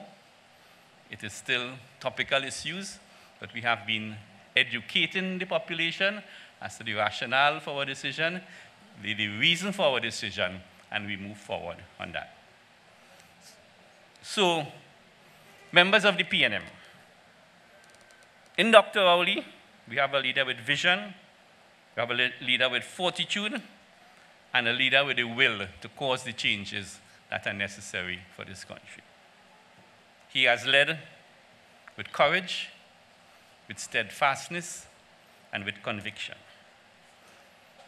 He has made many speeches in his career. And every time I hear him talk and I hear him speak, I say, this is the best. And then when I go next week, I have to take back that and say, well, this one's slightly better. And he will continue to set new targets and new heights. He will come like Usain Bolt. He will just keep breaking records. But as profound statements that he has made throughout his career, the one that really touched me this morning was when I opened the Express and I read, I take my job seriously and I care very, very deeply for my country and its people.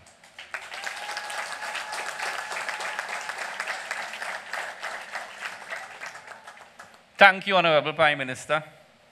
Thank you, political leader. It was a joy and a privilege working with you as political leader and my responsibilities as chairman. I'm handing over to an equally competent person, and I know the relationship will continue between chairman and political leader. So having said that, it is now my distinguished honor and privilege to invite the ongoing and continuing political leader of the People's National Movement and Prime Minister of Trinidad and Tobago to address this meeting.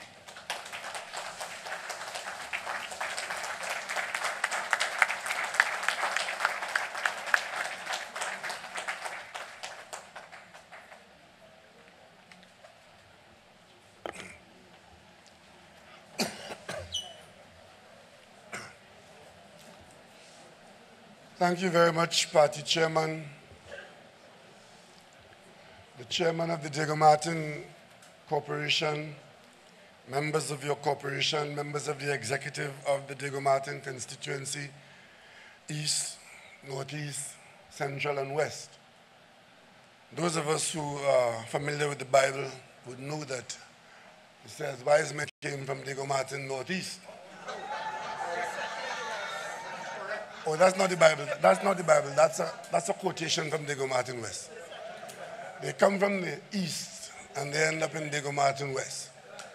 That is why my colleagues from Diego Martin Northeast, Diego Martin Central are so comfortable in Diego Martin West. But today, we're very happy to be housed, entertained, and catered for here in Diego Martin Central.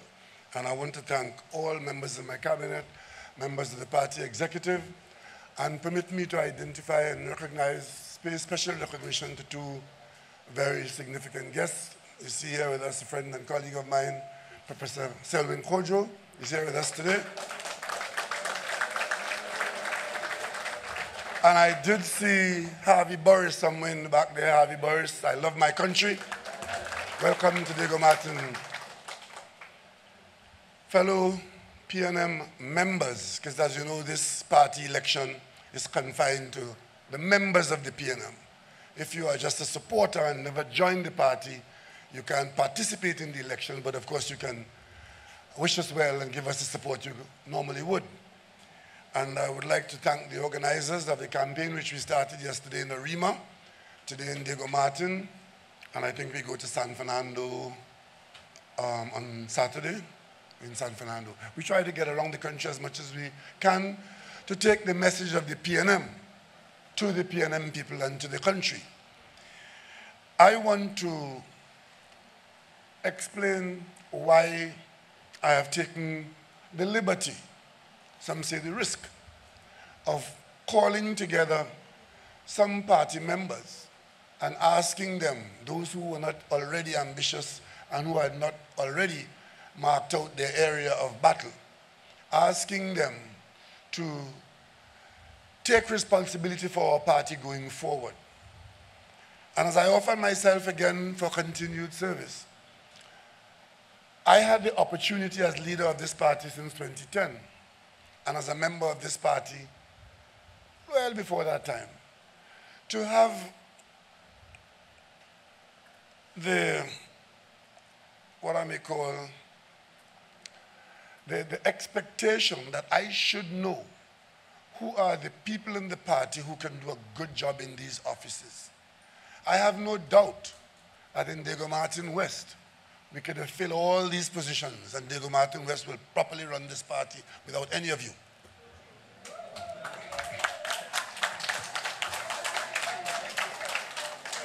But then they started complaining that nobody from Arima, nobody from Tobago, nobody from Sandy Grande, but the work is being well done, but they're complaining nobody from Point Fortin. So that is why, in asking people to come forward and offering themselves, one of the considerations was to try and spread the party's executive across the country. So if you look at the people who came forward this evening, if they did tell you, or you would have heard some of them saying where they were from, you would identify that the footprint of the national executive of the PNM is stamped on Trinidad and Tobago, from Point Fortin to Scarborough, from Arima to Diego Martin and so on. And that is where we start. And then today, you would have had the experience that many people haven't had. You would have heard the very young people, another generation of the PNM. Listening to them think that they have arrived. And they came in the PNM in 91. And some. Let me tell all of you something. Except for Mr. Padmo, who came. What year did you join the PNM? What year did you join the PNM? 55, good. I joined the PNM in Tunapuna in 1974. Joined before me? Okay. Tunapuna though? Right. So if you want to join the PNM, well, both of us were recruited by John Scott. So if you want to join the PNM and be recruited by excellence in the PNM, you have to go to Tunapuna and be mentored by John Scott. So the young people who joined, what you're seeing here is another generation of this party. I wasn't there in the 50s, in the 60s. I was in school. But when I joined in 74, and I met Patrick Manning and Ian Anthony and people like that, we were that other generation. And I thank God that I stayed the course out of an understanding of my country, and I dare say out of gratitude for those who went before me and laid the foundation for me to become what I've become. And today my children and your children have a future which they never would have had without the PNM. Because public policy matters. Public policy changes lives. It's about change. I have 5 brothers. And every one of them is brighter than I am. And the only reason why I am here today as Prime Minister, and none of the others went to secondary school, is because the PNM came too late for all of them.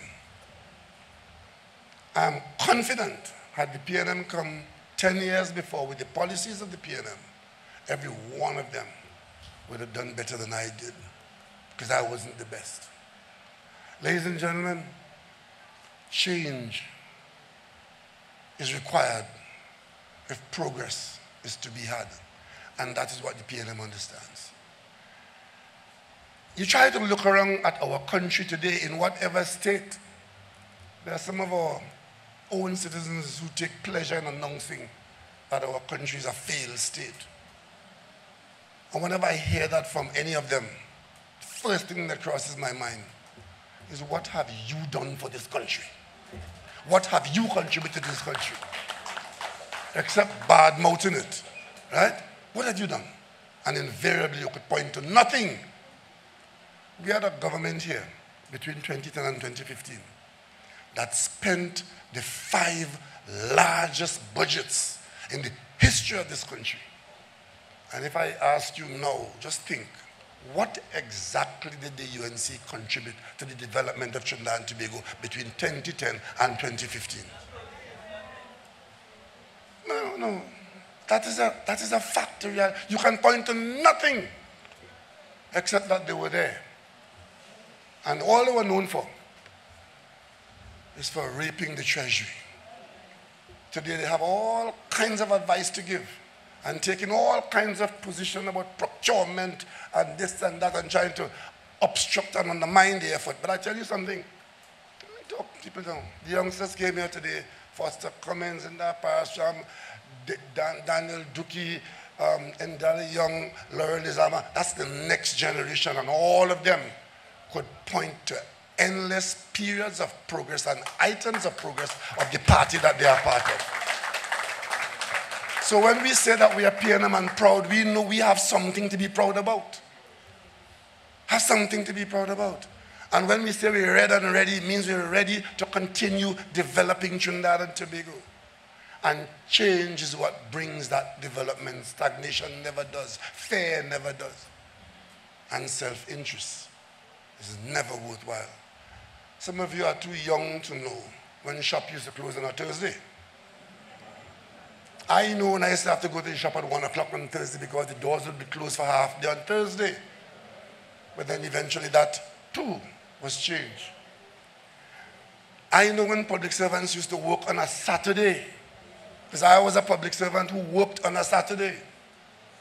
You had to go to work for half day on Saturday, but the 40-hour work week. And in recognition of the Seventh-day Adventist appeal to the government. Saturday is no longer a working day. It's part of the weekend now. Weekend start quite Wednesday.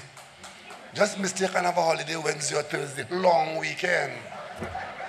When I was a gazetted public servant. I am a gazetted public servant. My name is in the Gazette. I used to have to go to work on a Saturday. And then from Saturday afternoon, you could begin to relax. And then Sunday you spend with the family and friends on the cricket field. And Monday morning you're back at work. So it was. Those days we had discipline and we had some production in this country. But of course, I went to high school. I went to primary school as a colonial.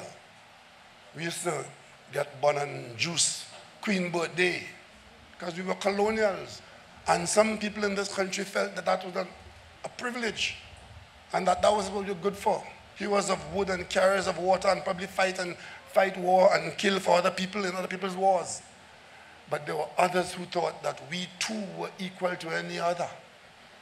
And Dr. Williams came in 1956 and led us out of that towards independence in 1962. And you heard this evening that independence was not guaranteed. It wasn't a surety. And there are still people in this country under 2 rum will still be saying, if the colonial master was here, this wouldn't happen and that wouldn't happen. But the PNM had absolute confidence in the people of Trinidad and Tobago. We didn't stop at independence. We went towards republicanism, where we didn't wait on the Queen. We took full responsibility for all that goes on here, for all our people. That is the confidence of the PNM in the people of Trinidad and Tobago. So anything that had to be done in this country, which were required to be done for the people of this country, the PNM was prepared to do it. Sometimes it's done with the stroke of a pen. Sometimes it takes campaigns to educate the population to bring them along. Free secondary education didn't just happen in this country. Access to secondary education in this country was a privilege enjoyed by the few. Go out on the street and ask any child in the university today. Any of our universities, we have 3 of them in this country. Ask them if they know about school fees in school, not university. In school, school fees. In primary school, in secondary school. And it was only those who could have afforded those fees could have got into those doors.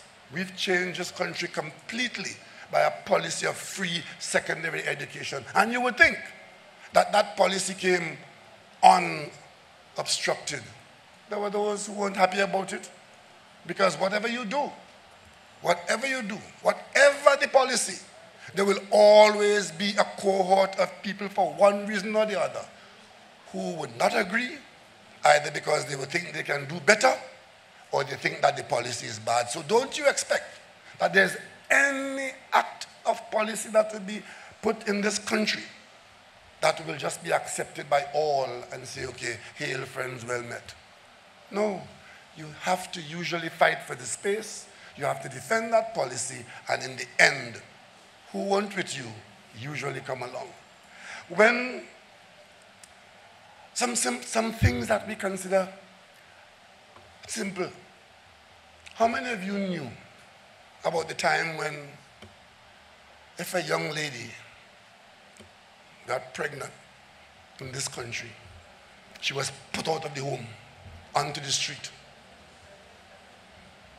And worse, if you were a teacher in a school, you're gone, you lost your work. And if you were a child born out of wedlock, you had no status and no station. How many of you take the absence of all of that for granted? Go and look and see the P&M policies that change those things. I know what I'm talking about, you know. My grandmother raised 4 women, you know, in our house with my grandfather. My grandfather looking after them because their family put them out because they got pregnant. I have 2 daughters today. You will cry shame on me if I do that, because the country has changed, our society has changed, and changed for the better. That's what we are. The Unit Trust Corporation, one of our proud financial institutions in this country, took the P&M to do it. But remind you, those of you who are too young to know, when the P&M raised that as an act policy to be executed, there were those in this country from the privileged class who felt that you should not do that. And the reason was that the government will use people's money to control shares of companies that they control, and a unit trust was a threat to the hegemony. You know that? They objected to it. It wasn't just accepted as a good idea. Today there are over 600,000 accounts at the UTC, most of them from the man in the street, and they all see the unit trust as the place to put their little nest egg with the confidence. And if there are in this country, there's a failing of institutions, one that is not failing and is held in very high esteem in this country is the Unit Trust Corporation, a P&M institution. There are many people in this country who used to work hard. Nowadays, hard work is a bad phrase in this country. When people used to work hard, many of them, at the end of their days, they had nothing to look forward to because there was no provision made for them. The P&M created and put in place the National Insurance Board to ensure that while you're working under law, you're forced to contribute and your employer is forced to contribute. And if you are ill or you got pregnant and you are retired, there is something there to take you out of penury. This is what we have done in this country, and on every occasion, there was objection to it from some quarter. We were building a highway in Tobago, the Claude Noel Highway. It cost us $44 million in wasted money because the first contractor couldn't proceed. Because where he wanted to proceed, people were encouraged to lie down in front of the bulldozer and stop the project. And we had to start over, pay off the first contractor and start over. Today, the Claude Noel Highway is probably the only decent road in Tobago.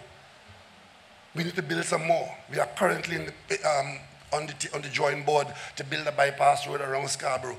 But I tell you this so you can understand, when the P&M is being opposed on policy matters, usually, invariably, it is because we are doing it because it has been analyzed, it is the best for the country, and we stand with the rectitude of our cause. And usually, the rest of the country comes along in the end. We are building a highway to San Fernando. Remember Hulsey? Highway to link Port of Spain to San Fernando in Guayama. Highway stop because Hulsey sit down in the road. How many of you today will accept that there isn't that highway to San Fernando? We are going to build we are building a highway to link the people of Sangre Grande, to bring them into the national economy, to bring to them what the rest of the country has to offer and what the rest of us has. Privileged few. Talking about Guti Pass there last night, and you had to wait and see how much cars pass overhead, and they blocked it for the entire dry season. We lost the whole dry season, paying contractors millions for nothing, and go to the Privy Council and take the white man, the Englishman, to tell us, go ahead and build your road. We who created in this country a republic had to go to England to get permission to build a road in Trinidad and Tobago. But let me tell you all something. 2019, there are two things that are going before the parliament. And it's go to a vote, and it will be a free vote. Last time we were in Parliament on the Commissioner of Police, I gave my team a free vote on the election of a former cabinet minister from another party for the post of Commissioner of Police, because I genuinely believe that Gary Griffith was the best person for the job. So the offer of a free vote, a conscience vote, is nothing new to us. We set the stage for that. One, we're going to the Parliament by way of motion to ask the people's representatives who represent people in this country, 99% of them who can't set foot in the Privy Council. A motion is going to go to the Parliament at the appropriate time in 2019, asking the parliamentarians who are the people's representatives to vote in support of the Caribbean Court of Justice as our final court of appeal. I have no way of knowing how that vote will end, but I give you the assurance that every PNM member in the Parliament of Trinidad and Tobago will vote in support of making the Caribbean Court of Justice our final court of appeal.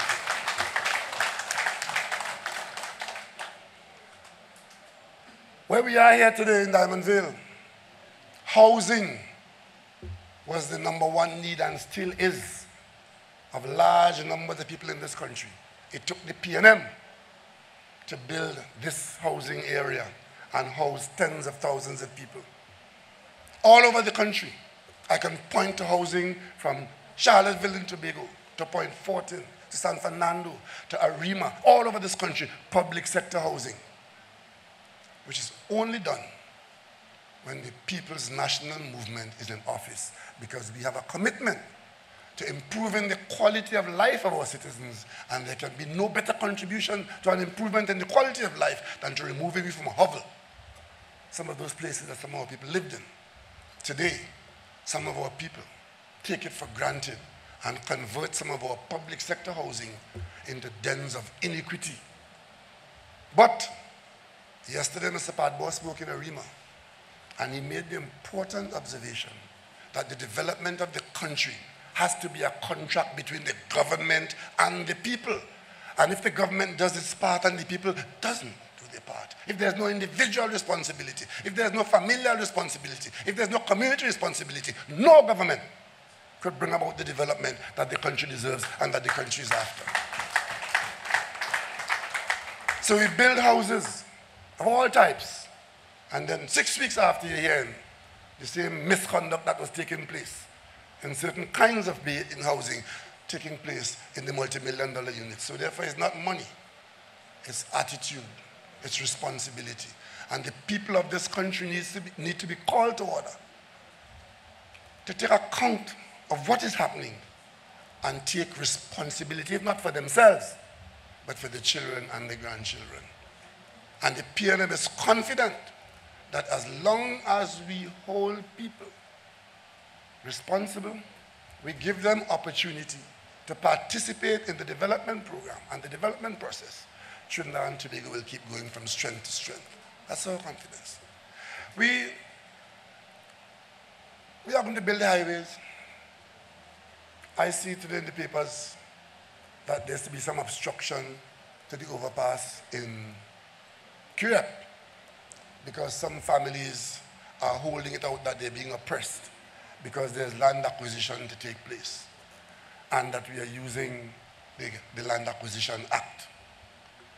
Well, I want to say something to those people, that the government of Trinidad and Tobago will oppress no one with respect to acquiring their property for public development.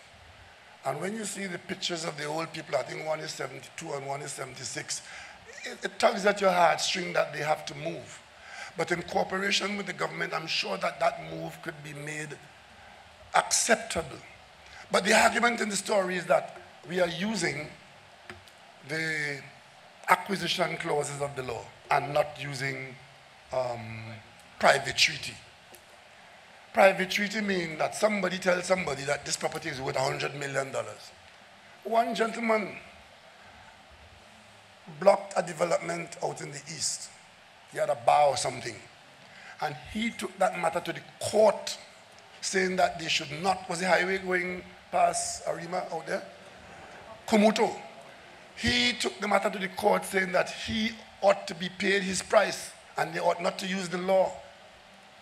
And the law is based on valuation. It's not based on any whim and fancy of the minister or the government. It is based on the valuation of the property.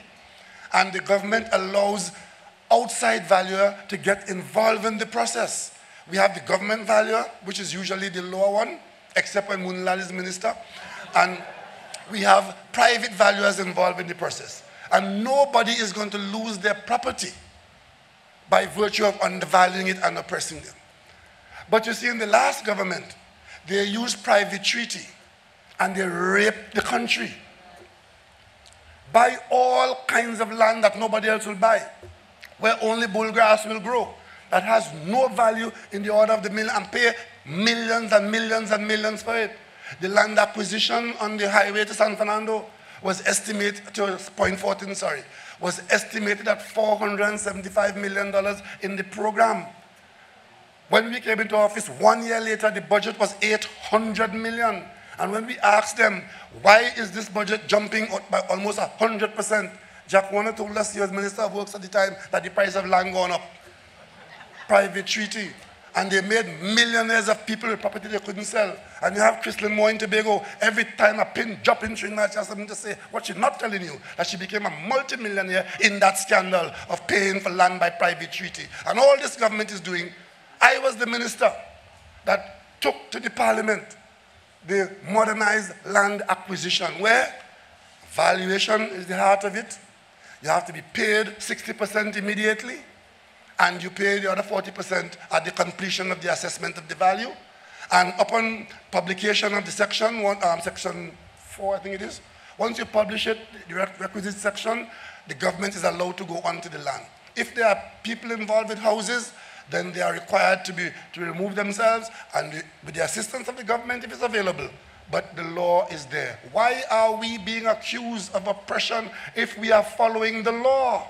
It is because the last government made corruption the law, and people's expectation is that corruption in land acquisition ought to continue.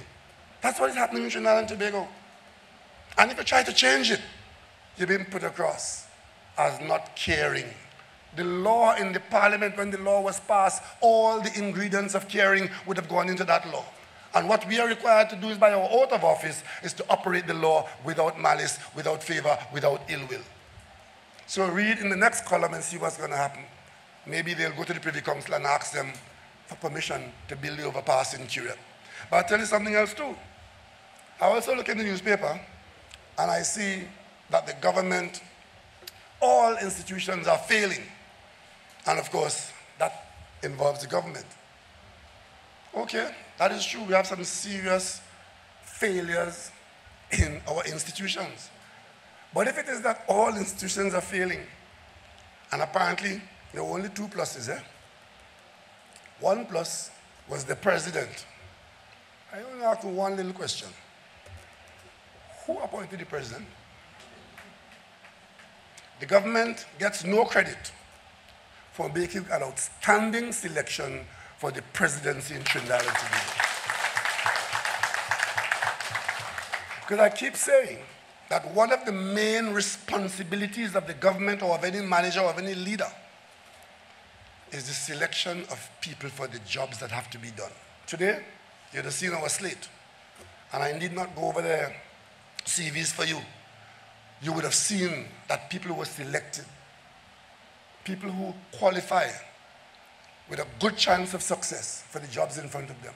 When this government was required to choose a president for the Republic, we took very great care in looking at our national population and selecting a citizen in whom we all should be, and I dare say, in whom we are all proud. So, for 7 years, I think it is, for 7 years, or was it 5 years? 5 years? For 5 years, 12 and 5, no, 6 years, we had no commissioner of police in this country. We had no commissioner of police. There was a government in office that fired the last commissioner of police and was quite happy to run the country awash with crime and criminality, worthlessness take over the police service, crime detection at an all-time low. But they were happy to have no commissioner of police, because that was the only government that felt you could have fought a war against crime without generals and field marshals. The appointment of a commissioner of police was one of the major items that this government undertook in our manifesto in coming into office, and we had to jump through hoops of fire to get it done. And I dare say today, if there is satisfaction in the selection of a commissioner of police and the work that the police is doing now, this government claims credit for that.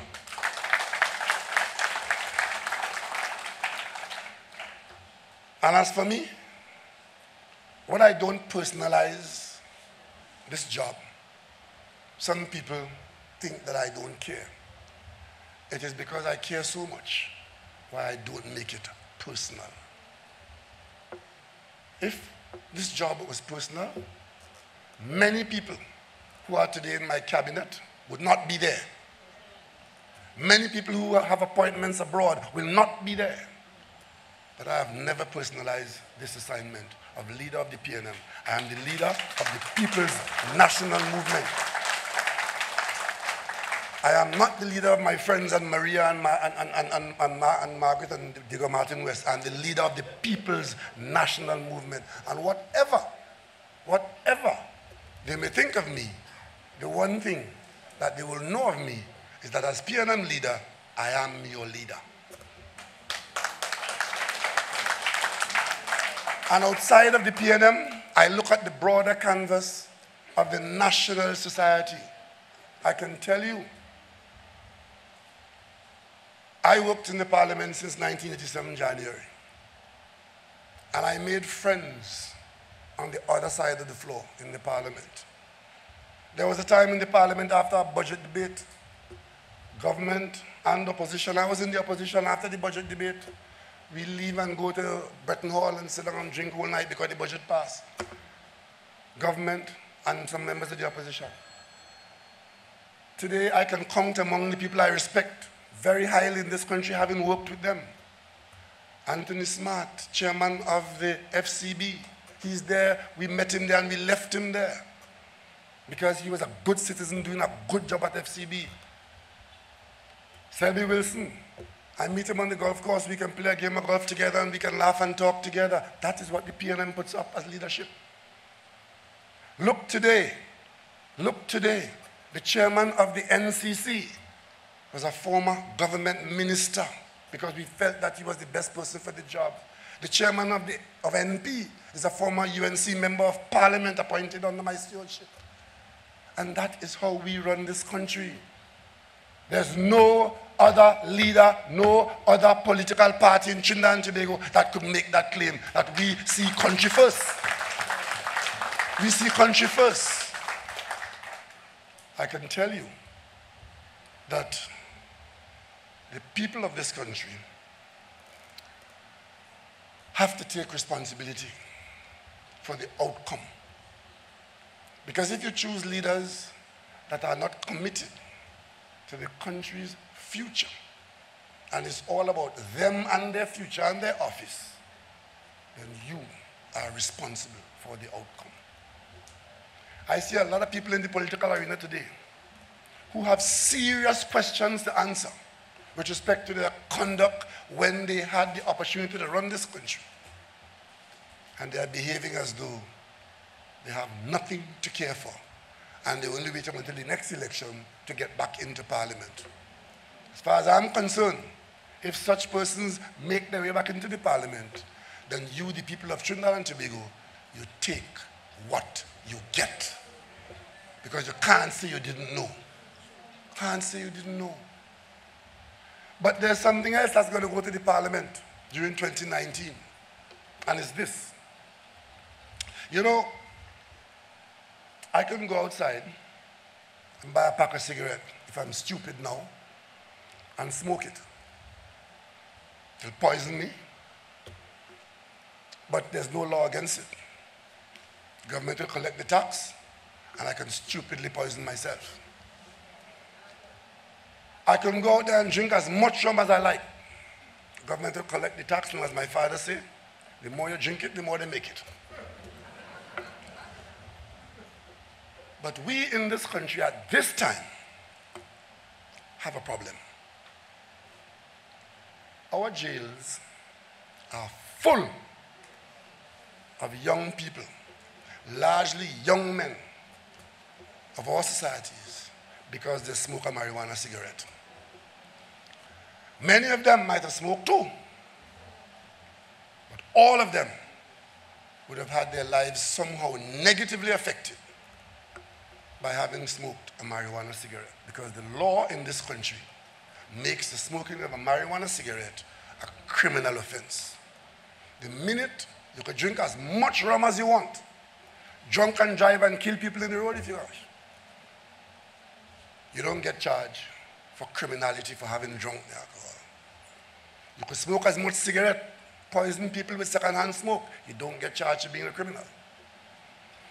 But the marijuana smoking in the upper echelons of society, where a serious number of acres of marijuana is burnt, very few of them end up in the jail. If they even get charged, it's very unlikely that they end up in the jail. But the state of our society and our jurisprudence and the unfortunate, I should say the gift, for those who you come from Laventille, from Enterprise, from Cunupia, marijuana, you are going to jail. Many of them can't raise bail, so they rot inside the jail. All of them have to find lawyers, and that's another problem. Because you see, when people without money end up in jail, especially young people who treasure their freedom, and they fill up the jails, what you don't know is that they also have to commit crime to pay the lawyers. And many of the lawyers collect the money in cash, knowing very well where the money came from. And there are many people in this country who had guns put to their head and had their cash taken away because somebody had to pay a lawyer who will collect the cash in a brown bag and don't blink an eyelid and possibly smoking marijuana too.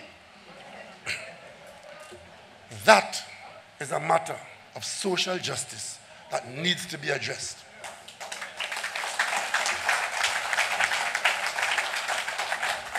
And it is my responsibility as leader of this country to have this matter properly examined. And I'm in discussion with the Attorney General to determine how we treat with this problem, so that that societal destruction, that injustice, like the other changes that we have made along the way, that in this time and the times ahead, that we could deal with that matter, so that in a later period, we could look back at this time and say this was the time when we dealt with that problem, because it is a problem that can only get worse. As I examine this matter in recent times, I have met fathers who have jobs, who have lost their jobs because they smoked a marijuana cigarette and they're in jail. The children are unattended and unsupported. I am sure that was not the intention of the law. I'm sure it wasn't. But of course, it has to be managed. Because if it is that there are detrimental and deleterious effects, the same way with alcohol and cigarettes, I don't buy it for 1 minute that there aren't deleterious effects from marijuana smoking. But the management of the offense has created its own problem, and this country must now address it. And that is a matter for 2019, and that is a matter that our prisons.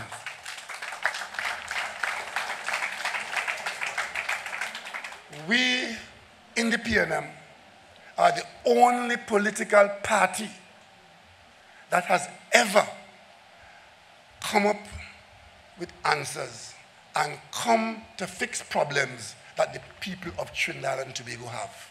You're the only one. I look in the papers today, And I see that one of the major failings that's going to cause this government to lose the next election is because we didn't provide a sea bridge to Tobago. I mean, some people, I met a man in Tobago last week, 2 weeks ago, who buttonholed me to tell me the problem is we had to build a bridge from Togo to Tobago. You know? And if the government is not prepared to build a bridge from Togo to Tobago, we don't like Tobagonians. Ladies and gentlemen, there's no bridge in the world, nowhere in the world of that nature. There are long bridges in the world. In China, I drove on a bridge that was about 35 miles or 40 miles long, a bridge. But it's in shallow water. So they keep putting props to hold the bridge along the way in shallow water. You have 2,000 feet of water between Toko and Scarborough. As a matter of fact, if you do manage to build that bridge, the paint alone on that bridge is as big as the national budget. Because if you build it out of steel, you're going to have to paint it every day. Otherwise, it will rust and disappear. And of course, there's nowhere in the world where any such bridge or similar bridge is built to link 1 million people with 65,000 people. Nowhere in the world. Any bridge of that kind of world-class bridge, it normally links a few million people with another few million people, and every day 500,000 cars pass on the road, and you toll it, and they make money to pay for the bridge. That's how it goes. But that's not the story. The story is the very people who are holding this government responsible for not having a bridge, a sea bridge, meaning the boats to Tobago, are the ones who ran the 2 used boats to the ground, and are the ones who encourage the corrupt practice in the port. This government has taken corrective action. We have put substitutes in place in the interim.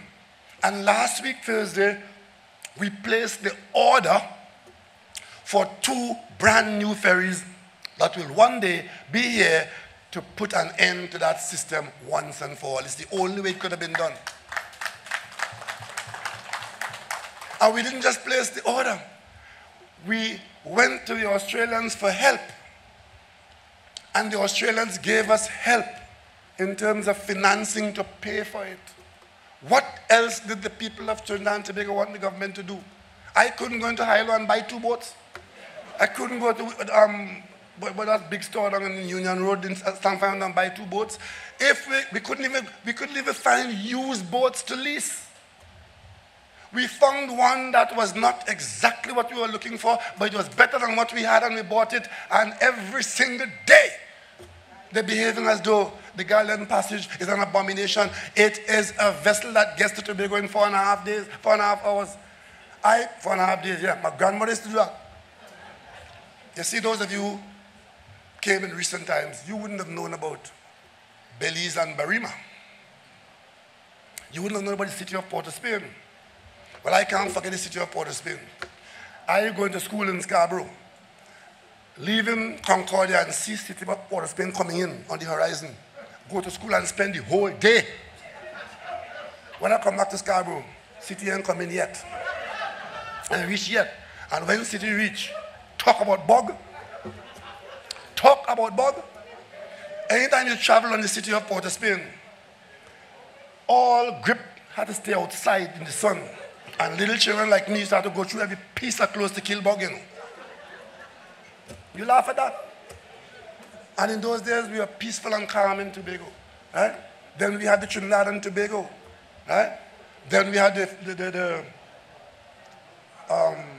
last 2, Scarlet Ibis and Bird of Paradise. And then we had the Panorama. And now we are going to have 2 new vessels. And they are due here. The order was given last week, so we booked our spot in the line. And if we didn't place the order before the end of this month, we couldn't have got those boats for another year beyond the date of delivery. So 2021, 22. So we had to move fast to get the slots in the line if we're going to buy new boats. Now we've done that. And for that, there are those who believe that the government should be pilloried. We don't take that to put us off track. We do what has to be done. And we've done that with all the other things we've done to improve the quality of life for the people of Trinidad and Tobago and to address the problems as they come forward. As I speak to you now, We are many years late, and billions of dollars poorer because we did not address the issue at Petrotrin. There are those who say, leave it just so. Leave it so. There are those who will say, tinker with this edge and tinker with that edge. That will not change it.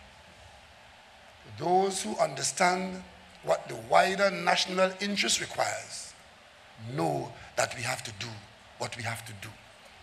And of course, you please the population, not by pandering to their whims and their wants, by ensuring that you take care of their needs. And that is what caring is about. That's what caring is about. It is easy to be irresponsible, to be popular. It is harder to face the slings and arrows, to be sensible if you believe in the rectitude of your cause and your policy.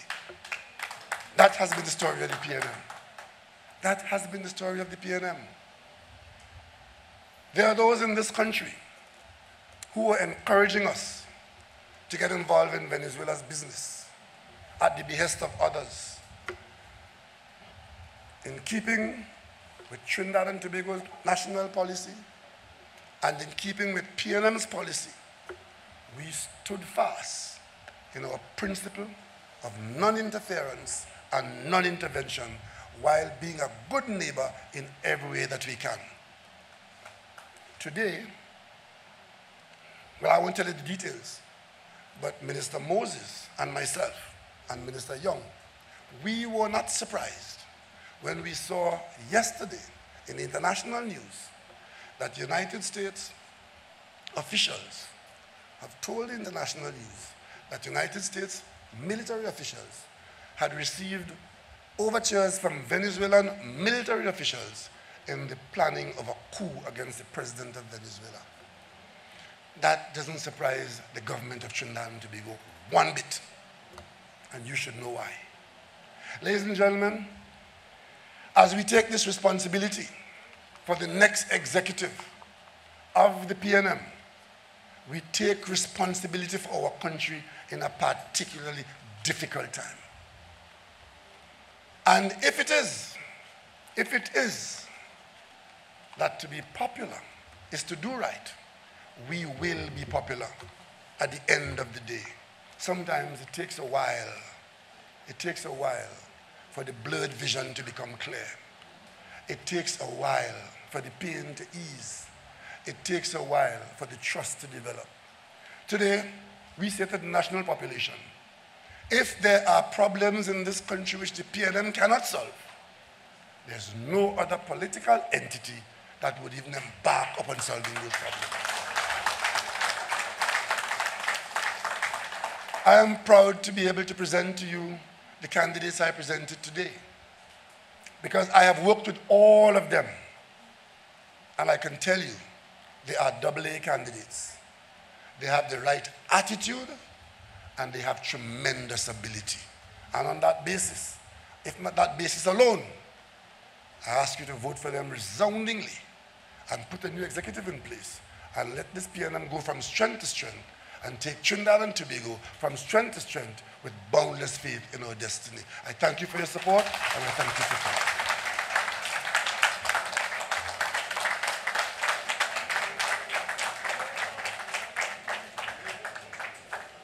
Thank you very kindly, political leader.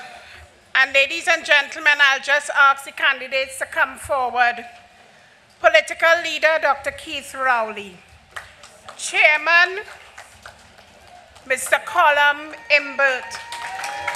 Vice Chairman, Mr. Robert LeHunt. General Secretary, Mr. Foster Cummings. Assistant General Secretary, Mr. Daniel Duki. Treasurer, Mr. Howard Chinley. Education Officer, Mr. Overrun Padmore. Public Relations Officer, Mrs. Laurel Lislama Leasing. Social Media Officer, Mr. Avinash Singh. Labor Relations Officer, Mrs. Jennifer Batiste Primus. Elections Officer, Mr. Indar Parasram. Field Officer, Mr. Abden Mason. Welfare Officer, Mrs. Jocelyn Bodden, who is out of the country. Youth Officer, Mr. Ndale Young.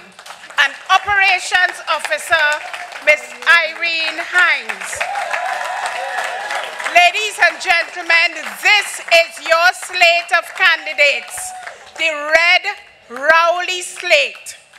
Real, experience, and dependable. Ladies and gentlemen, this is the slate that will take our party forward and that will take Trinidad and Tobago forward for the next 4 years. Vote resoundingly, ladies and gentlemen, for the Red Rowley slate.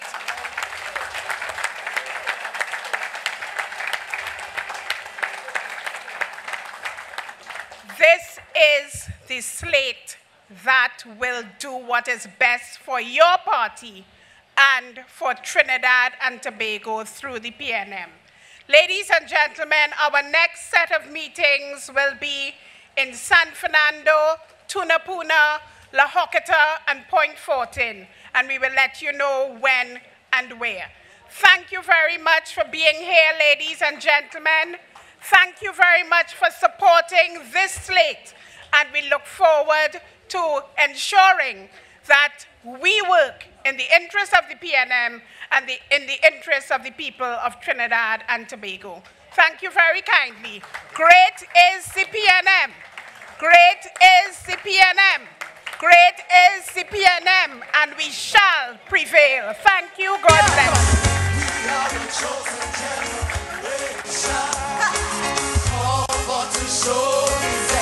All I require for life, all I require for life, God has given me, and I know who I am.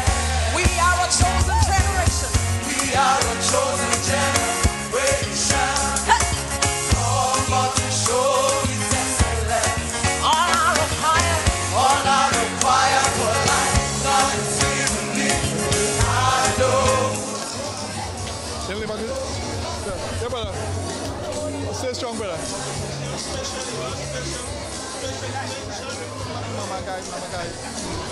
Yeah. Ladies and gentlemen, you heard for yourself. You saw the launch of the Red Rowley slate. You saw the candidates, and of course, this was a surprise to me when I saw two candidates who are going up independent were also allowed to speak on the Red Rowley slate. Today's program is a program to which I will look at all the other candidates. We shall look at all the other situations, and let me tell you this: we wouldn't stop there. This is face the people, and we shall face the people with any other party, whether it be the COP, whether it be the MSJ, whether it be the UNC, any other party that's having their internal elections, to face the people, because we want you all to face the people, putting country first. This is, of course, none other than Face the People. I'm your host, Javier Arbauz. Thank you for listening, for viewing, and for being part of it. And I hope that at the end of the day, we have a better country where we understand loving our country is number one. Right now, we must do the right thing. Remember, love to live to love. I love my country.